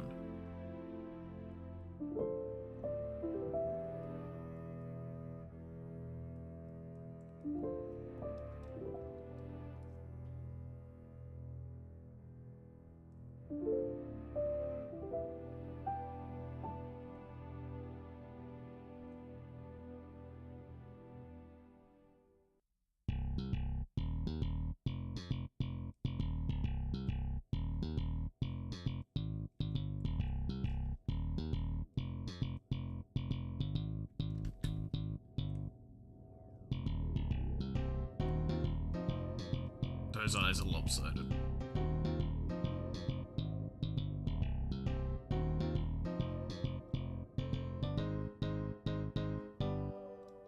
That's a bit better.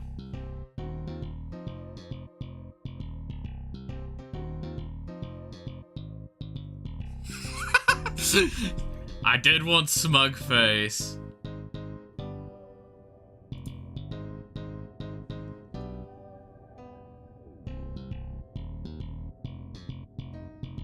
Actually, to be fair, if I was to really commit to that kind of smugness,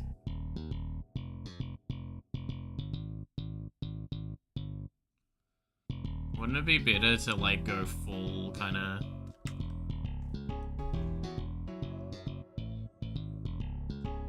evil kind of thing like that?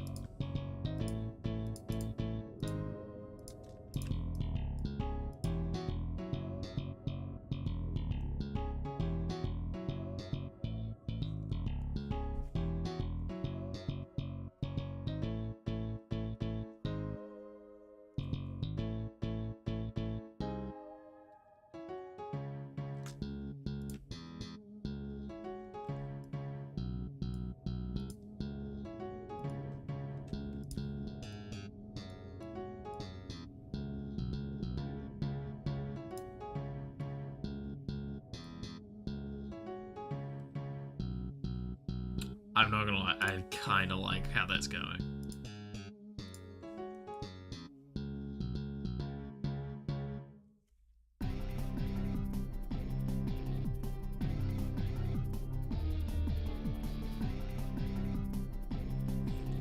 Alright, now I need to do...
Okay, so that's kind of the direction we're going with it, I think.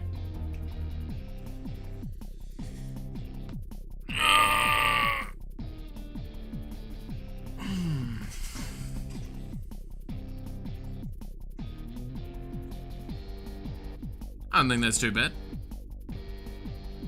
It's just, again, a foundation point for getting this right. there's a lot of detailing and stuff like that that's going to be missing until like the later stages, but I think for general shape idea, I think that is where I'm going to be going, is this this pose, that this Gynax pose.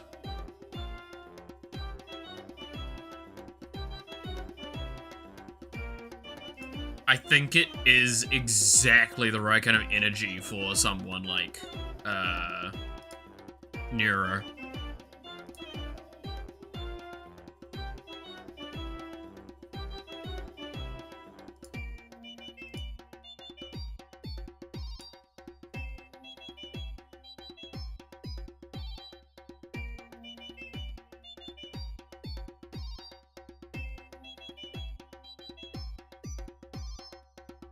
I don't know if I want too much of an evil smile, though. Because, like, it works, but, like,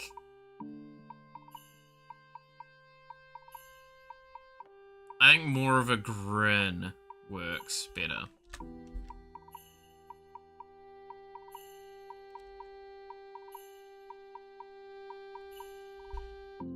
A little bit more of a lighter sort of thing.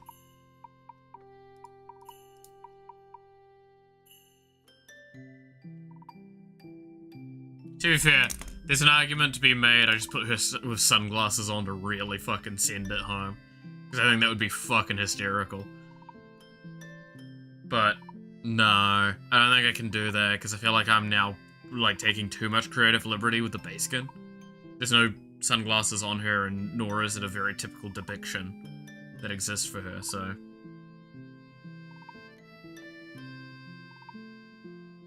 Yeah, that's the... Fuck, she does actually do the thing, I forgot. Yeah, so I could actually just do the...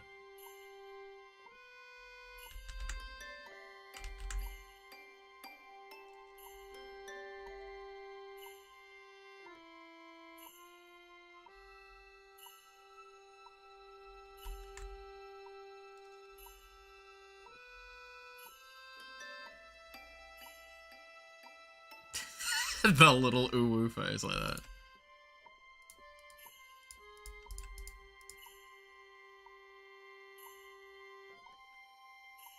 Because then I can commit more to the kind of like her with her eyes partly closed.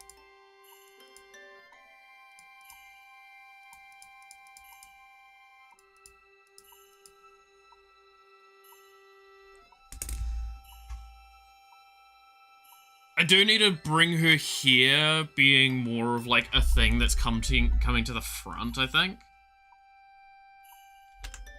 Though.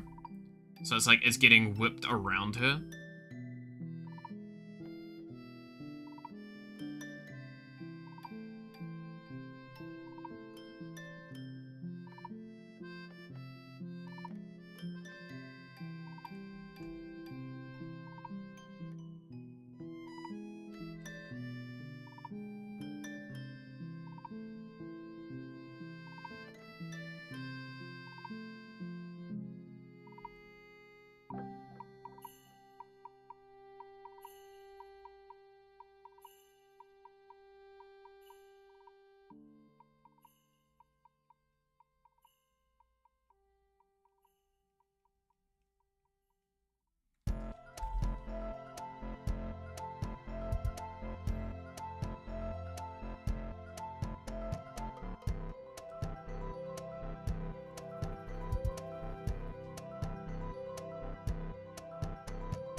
Keeping in mind, I do need to create probably a little bit more of a definition between what is her main line here and what's the ponytails.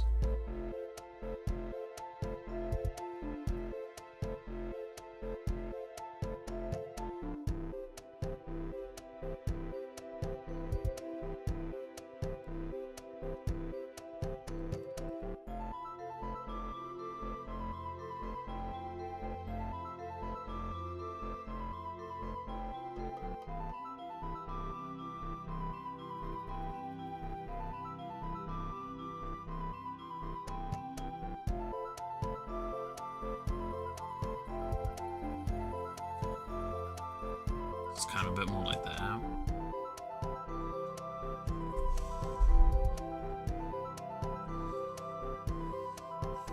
Yeah, those legs are bit weird, those legs, I'll be honest. But again, that's one of those things that we'll sort out in post.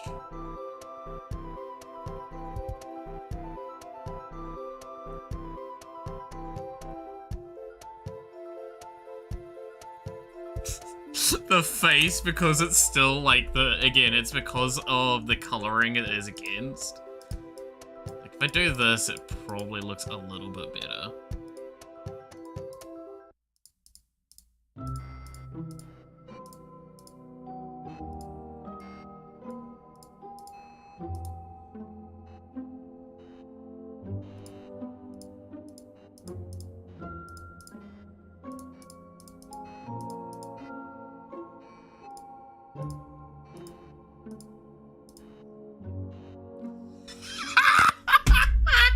Oh, that's actually so fucking funny.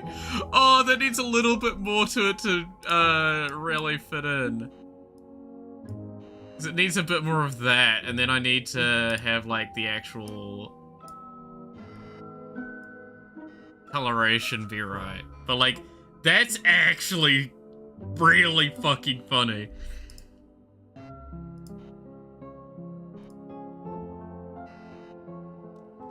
Like, that's actually so good. Okay, don't worry about that. You didn't say that.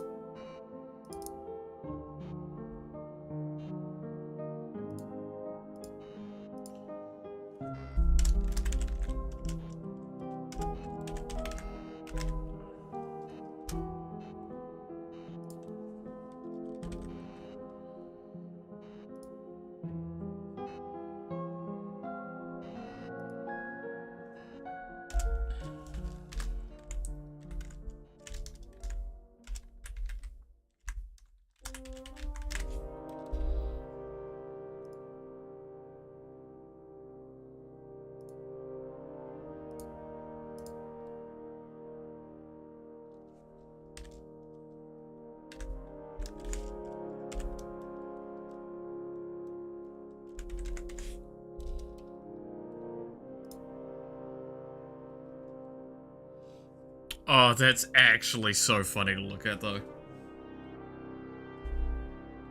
I don't know if I want this bit like that, though, because I think that gives it a weird impression that it's looking the wrong way.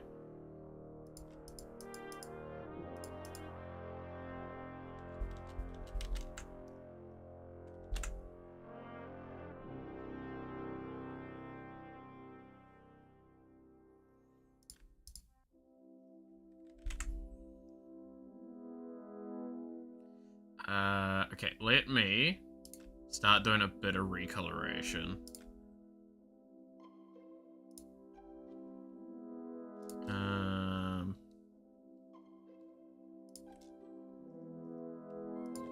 Let me literally just pull these out.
Yes, I am being lazy with some of this, certainly.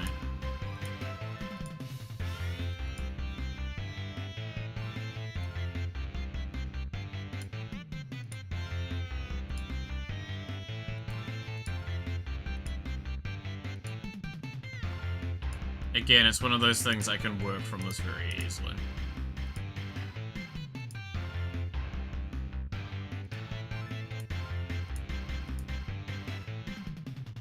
Like, looking at that, we have a lot of shaping that we still need to do.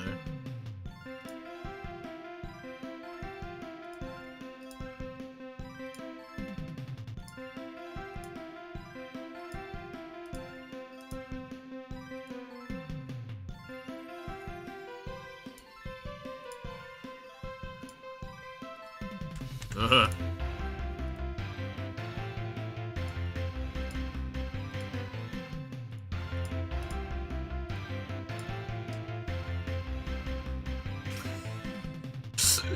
Oh, that's absolutely hysterical.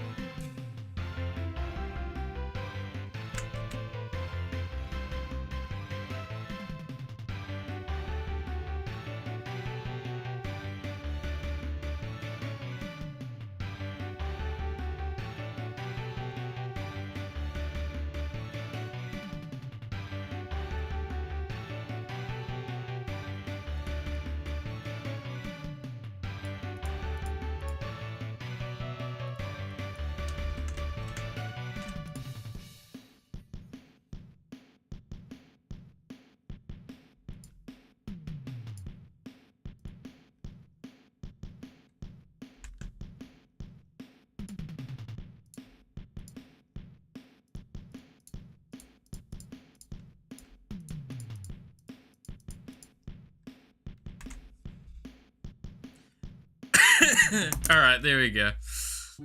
I think that's not too bad, actually. For a quick throw together.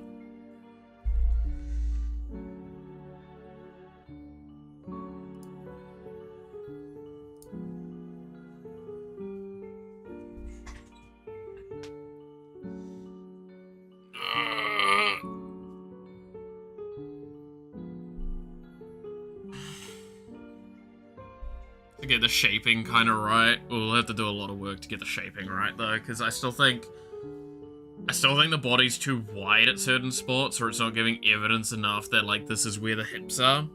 I think I need to actually lift this jersey up a little bit further and bring it off to the side to kind of actually show where the skirt and the jersey kind of separate.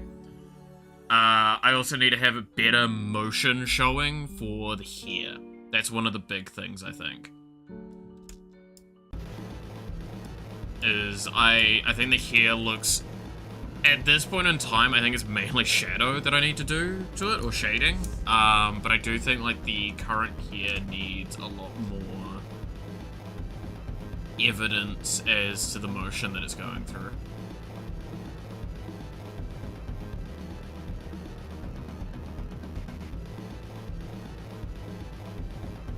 Right.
get a little bit more of the shaping done.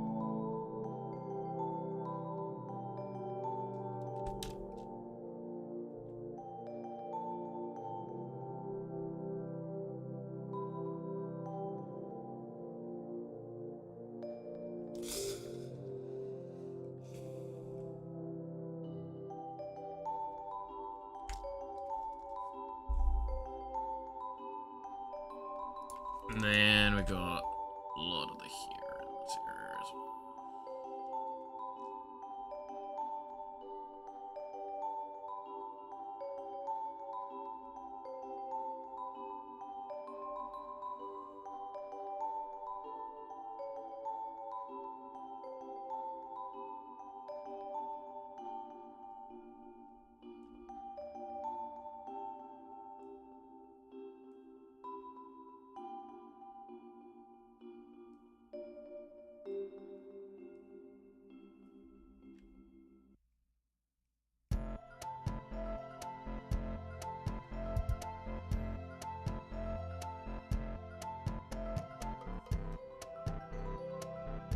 So I'll have to do kind of like a lot of that sort of stuff going on with it, I think.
Now that's already looking a lot better. I'm liking that a bit more.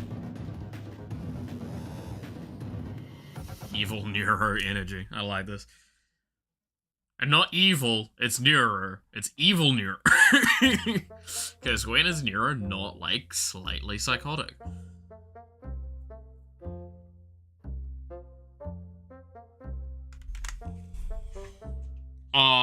Oh god, why did I get reminded of that one thing where it's like, I turned the filter off for one of you.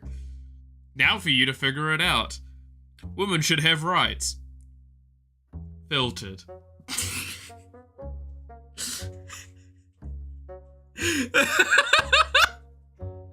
Oh god.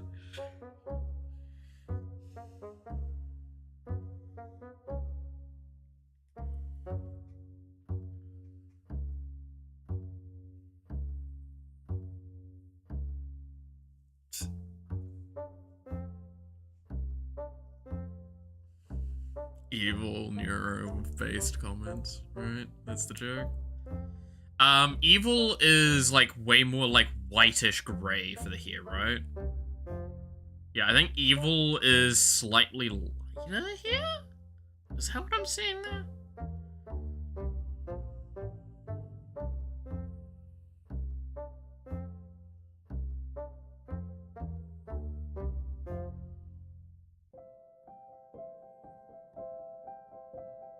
I mean, it's basically the same.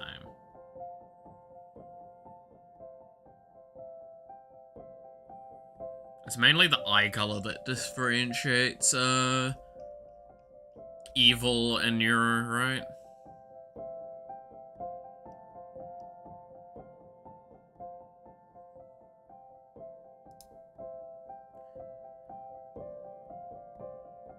Yeah, they're very much, highly similar in most departments. It's the hair color doesn't really give me my answer. It's the eyes that are the thing you differentiate them with.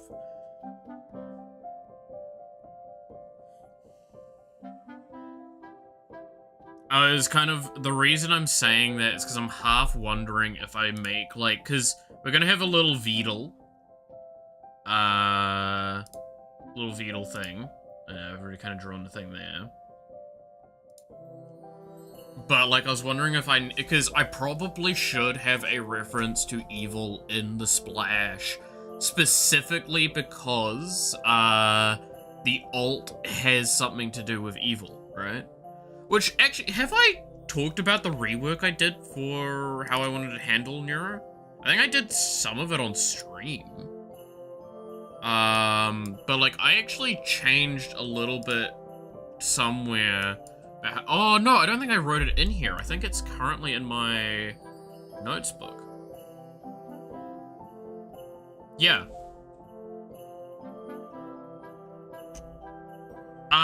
Okay. Where's my notes book? I wanted to change how evil worked. Ah, I'm dropping a fucking controller. Okay, it's fine, it's fine.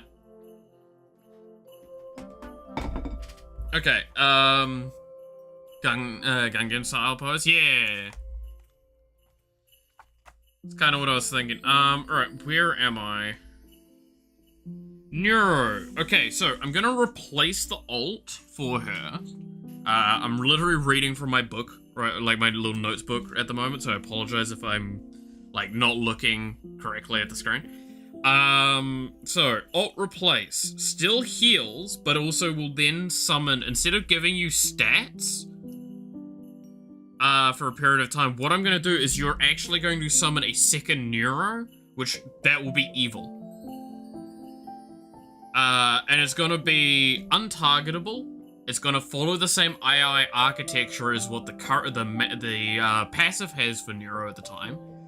And it's just, yeah, it's reduced stats, for it. You're not tethered to that one. You are just letting that one go. But it's like a temporary like another character to work with. I thought that is much funnier. Does mean that I'm going to have to do some really complicated code for that. But I'm already going to be doing a nightmarish amount of code with Neuro as it is. And the code I would be doing for both Neuro and Evil are so intensive that I can probably minimize a lot of the work by flattening out the stuff that I need to do for it. And then I will have a much wider range of things I have to, on offer for doing things in the future. That is the idea. But yeah, currently in here it's written as it just heals and gives you stat bonus. Because the idea was it's like you swap places with Evil for a little bit of time. I changed it to now it's you have both the girls running around. I thought that was more creative and interesting. Hence why I was saying, like, now I'm thinking I'm gonna have, like, Evil somewhere in the splash, along with Vidal as the little drone as well.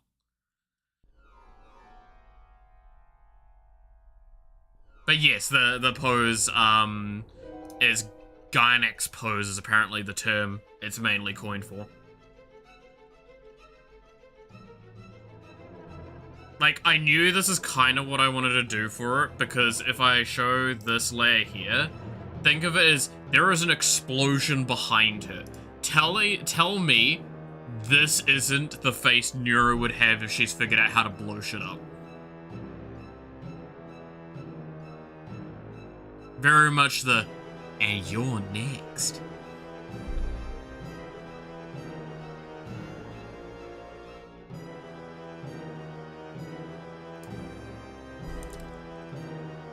I just found it, like, I thought of it like, a few weeks back, and ever since, I'm like, I'm in love with the idea.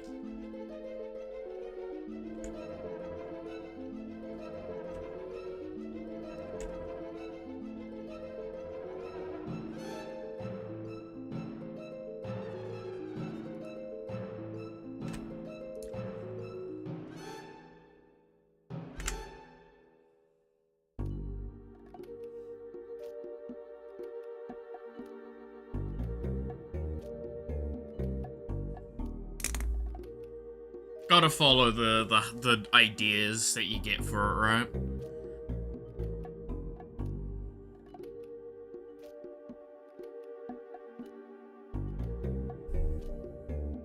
True fear of the AI.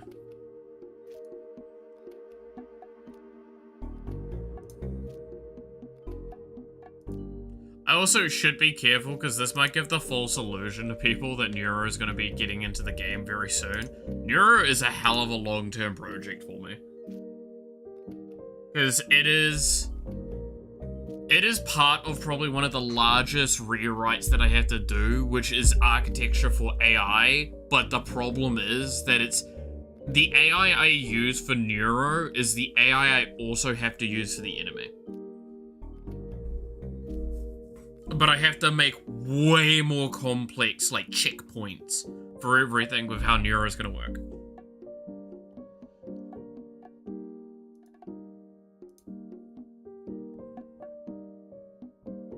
Luckily, if I can get the vector systems working the way I want them to, long term, with a mix of A-star, like, algorithm pathing, and usage of the Boyd system that we've used. If I can merge those together in a clean way, Neuro will look so much fun in terms of how she'll play. And then the enemies are going to feel nice to play against as well. If I can't get that right, Neuro is going to be one of the most obvious instances of its failure. Neuro is one of my biggest challenges in this entire design thing for when it comes to how AI pathing is going to work. Which is why I've been so slow about a lot of it.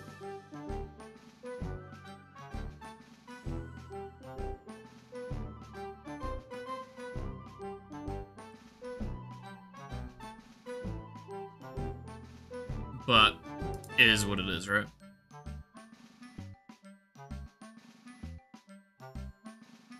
I'm not gonna lie, I'm just liking looking at that face and just the smug energy that she's got.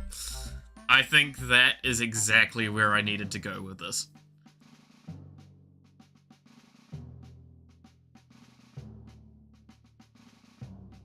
I think if I hadn't gone smug energy, I think this would never have worked.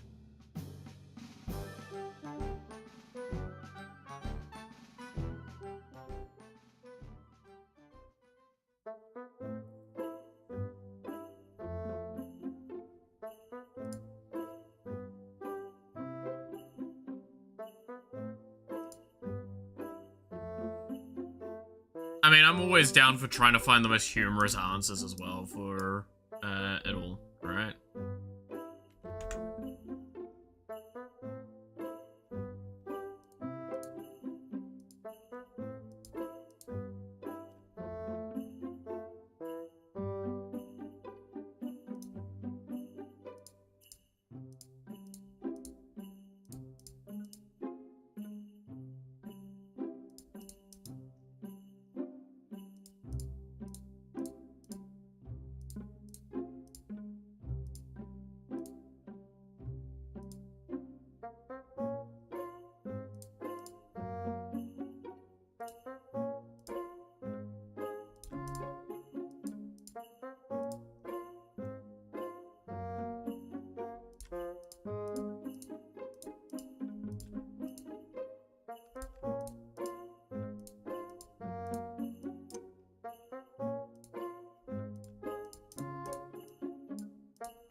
I don't want to see if I can get these looking a little bit better.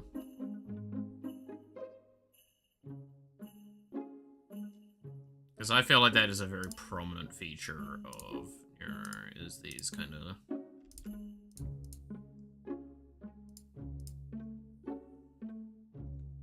the rosy cheeks.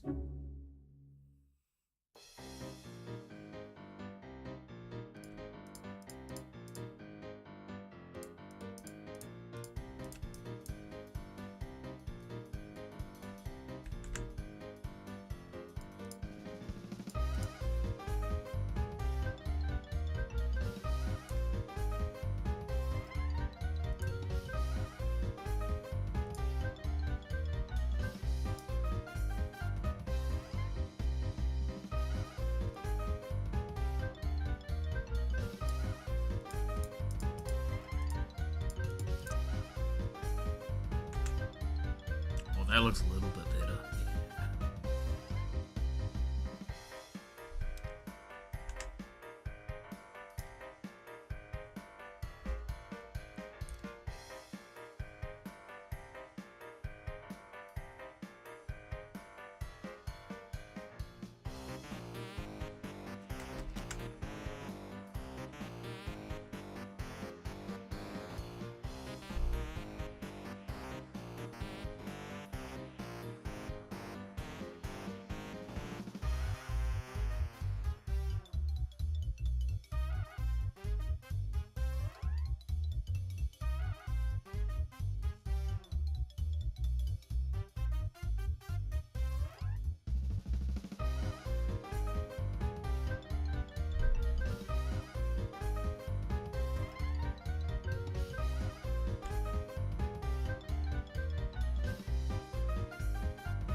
What is the... Is it actually just like... Just a straight up sock thing? Okay.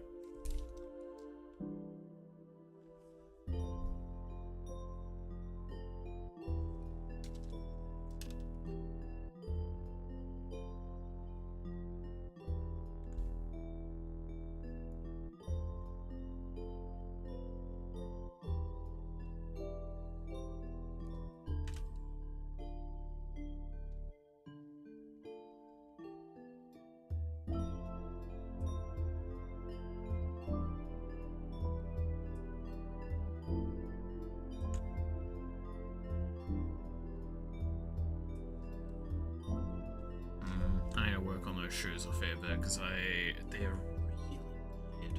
Okay.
Yeah, I'm gonna have to play around with that a lot.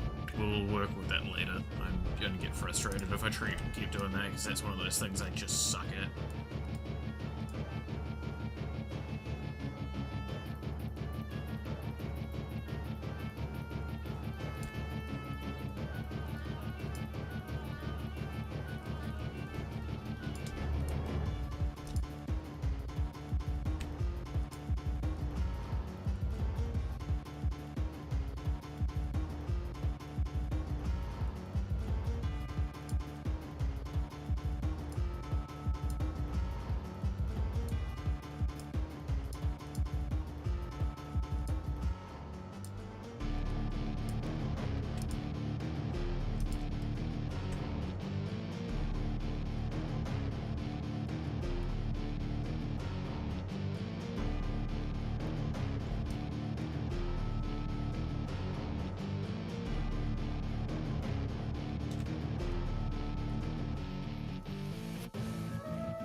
Need a yeah, again, I'm just gonna do this quickly, because...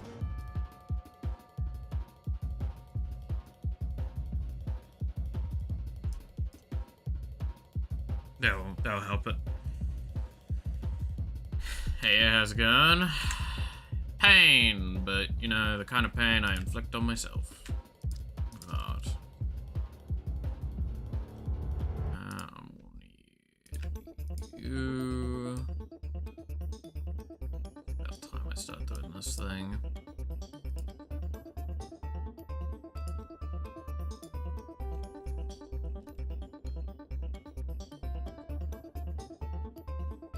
Okay.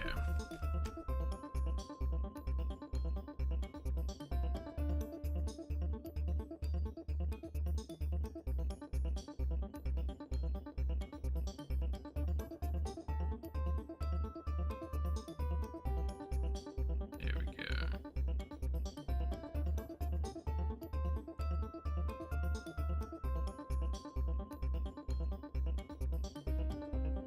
Do that. Looks amazing. I appreciate that. I do not think it. I cannot agree with the sentiment, but that's also because I am one of the most hypercritical people of myself.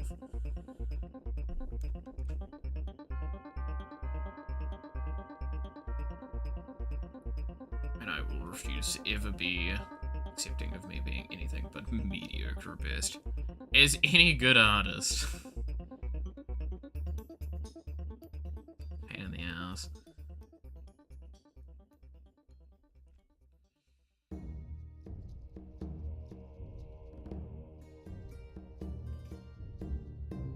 I'm gonna do...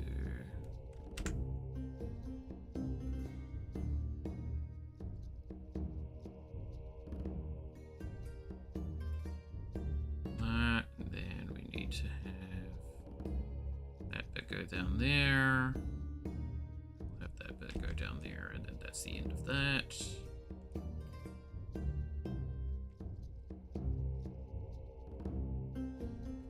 There we go. That's at least a bit of that there. Okay. I'm not gonna look at those shoes for now. I'm just not in the mood to deal with the footwear.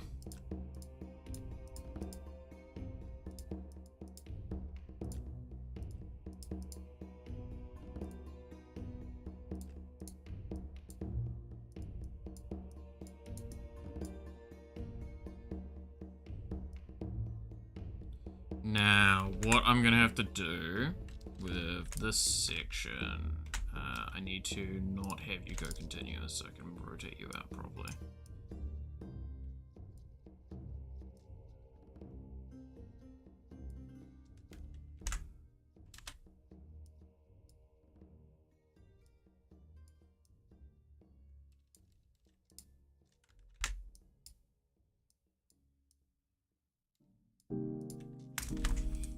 Okay, then we take that, smooth it out a little bit.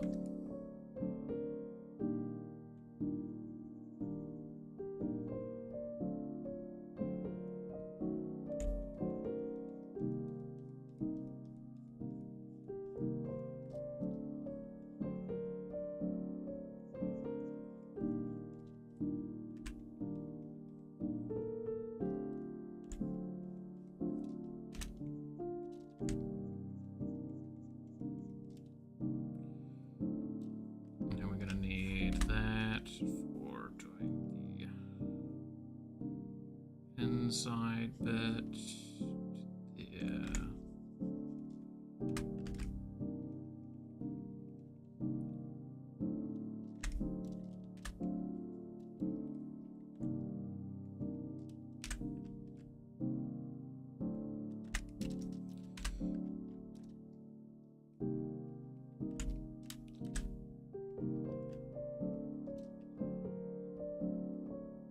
There we go. That's looking a little bit more active. And it's giving a better definition to the shape of the body there, because the skirt's following a bit closer to the body there, so you can actually use that as a reference point for looking at it and actually understanding what you're looking at, which is a really good thing. Who would have known? Looking at something and knowing what the hell you're looking at is useful.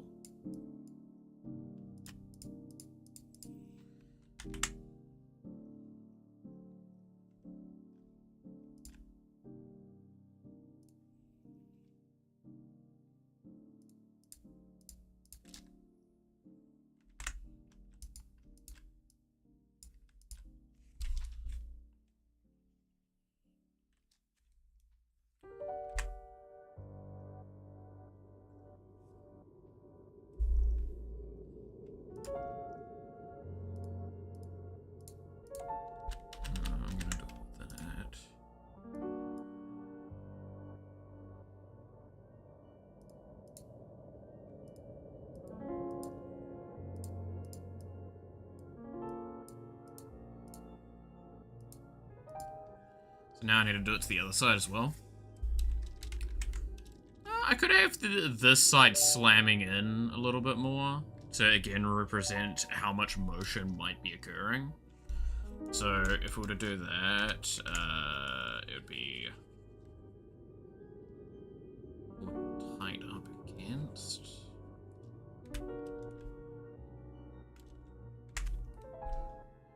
Right.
Nice, relax design.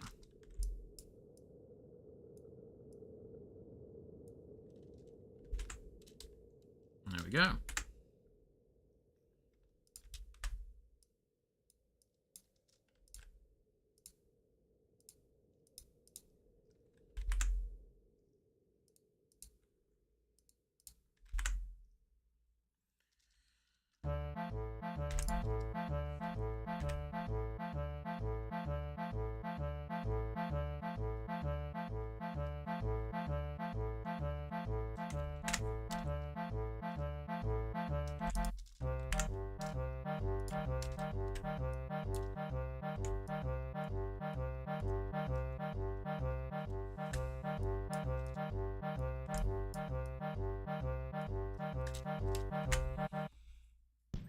Okay.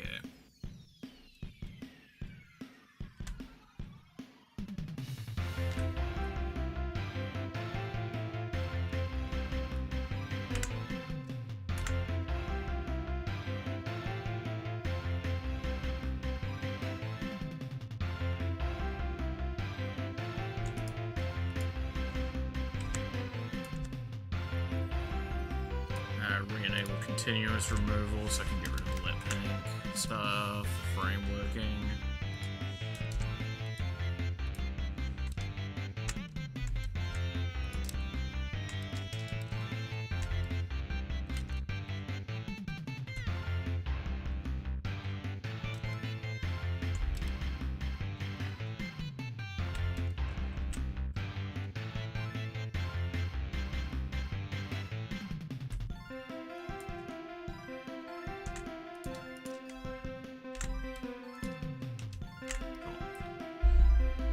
And then it will just be further fixing up on this stuff, I think.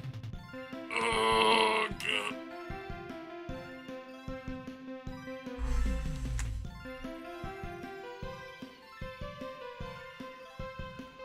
And then this way, if I do it like this, then I can probably have, if we just do up another layer real quickly. Let's just do some really rough sketch work.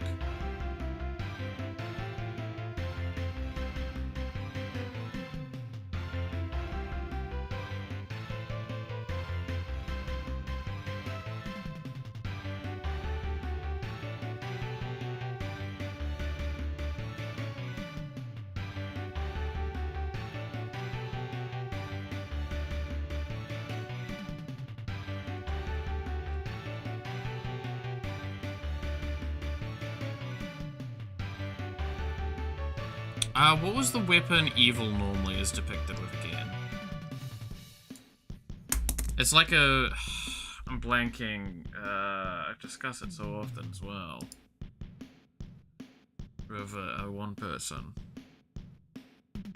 Isn't it like a spare or something? Evil.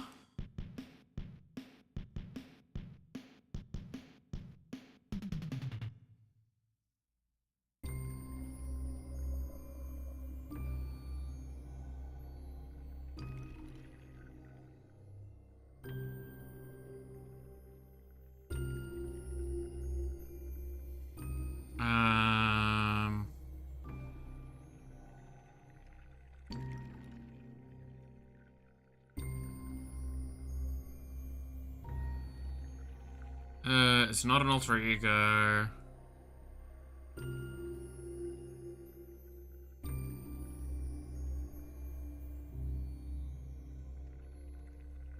Harpoon. It was a harpoon. So, if we go back into here and then depict with, say,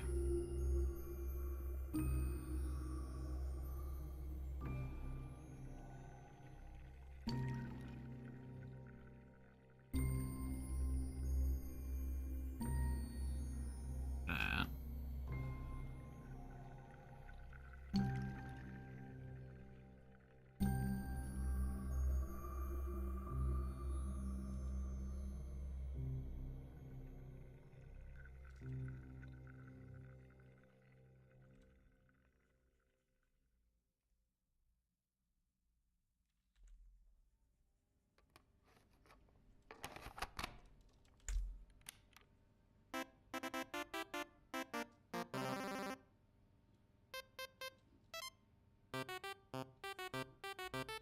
Do that, and then we've got the Beetle up in the top right that we're gonna do. Not up. Maybe bring it down a little bit, but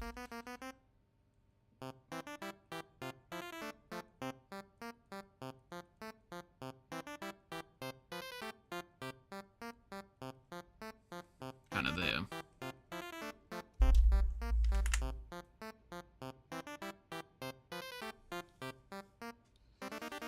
I think that's kind of how the splash is gonna go.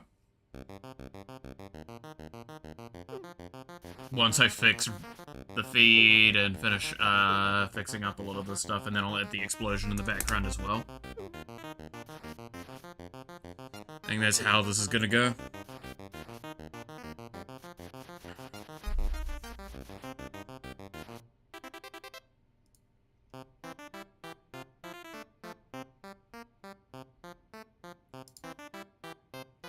Yeah, you don't see the feet very often in these poses, so it's actually really hard to get a good reference point for how, like, the positioning would look.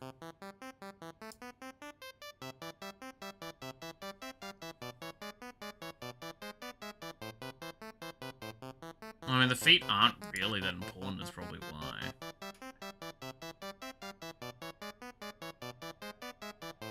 See, that's probably the best example there. And like that's indicating I need to do a bit more of an obvious detail there. Do this just a little bit like that.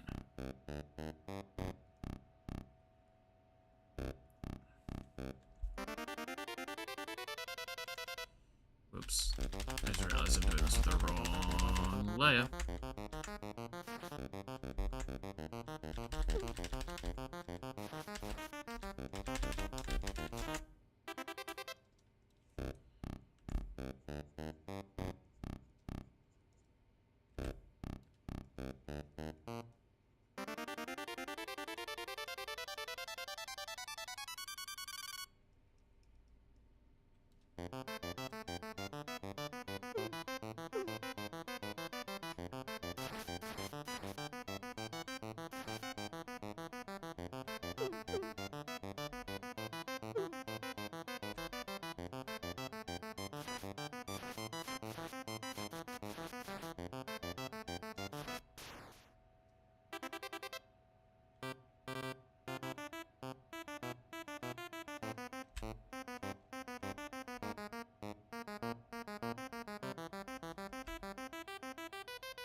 that's not quite right.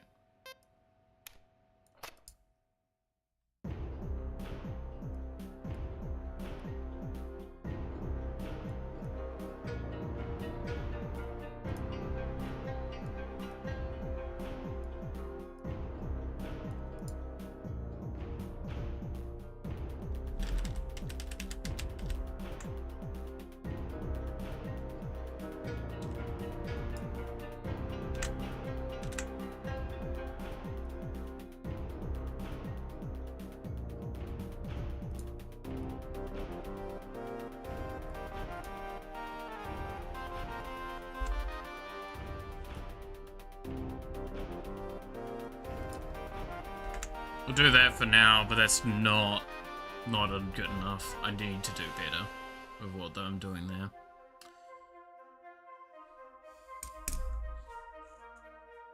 Cause yeah, I don't think I'm gonna get this fucking right. Cause it's so, they're flattened out more.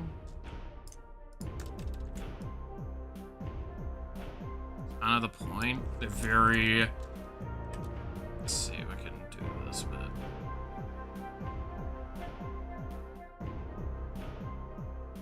Like that more.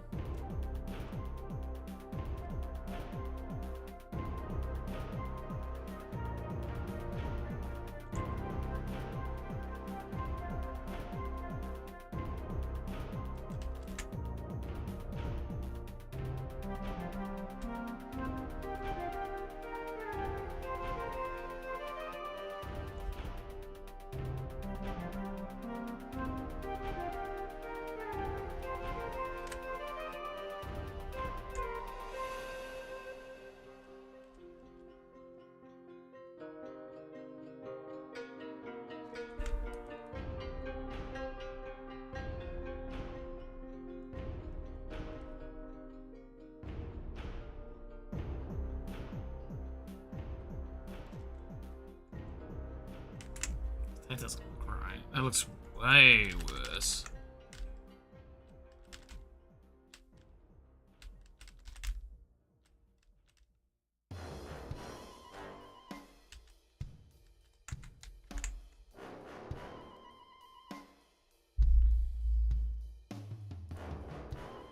Yeah, I'm gonna have to play around with this pose a bit.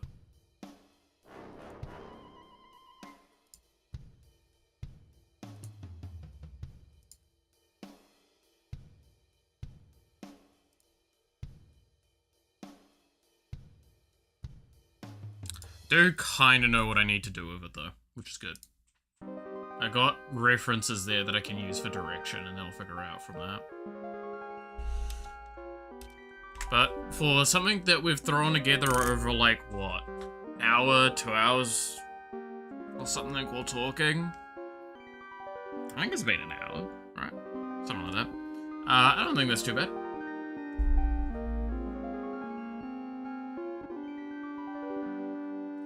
Fully acknowledging, like, the reference point is Gynax pose, and obviously this is, a bit of fan art of Neuro, but also for the game. Right. Lines up pretty well with what we've got so far.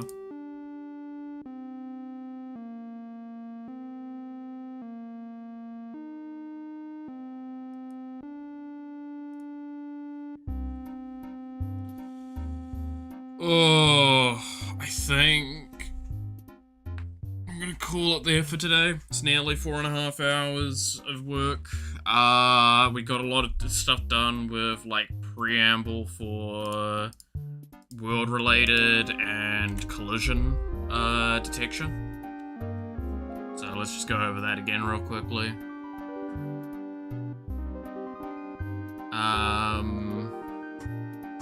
We have a lot of systems to work on, but, like, the slower I take these really core and essential systems, the better I'm gonna feel long term, because it means that I'm not gonna have to look back at them, right? Now that we've mainly fixed that issue there, where it's like the, what was it, like the movement?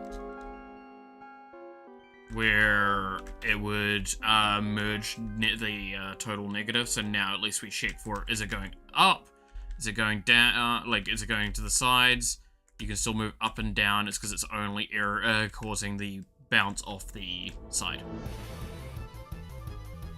To explain that better, short answer is it is this specific code that we added in today, which is if it is meeting the collision point, not caring about the Y, but caring about the X, it'll take the velocity that we've added to the thing and minus that to just the X, and then we repeat the process but for the Y. So it's because they're being done separately, because that was the issue initially, is that it would just minus the velocity from position. So if you were having anything that kind of triggered the place meeting trigger, so if you were moving to the right and up, it would just ignore all movement altogether.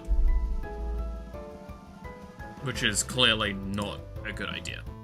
So, with that all being the case, I think, yeah, thank you so much for watching. I hope you enjoyed.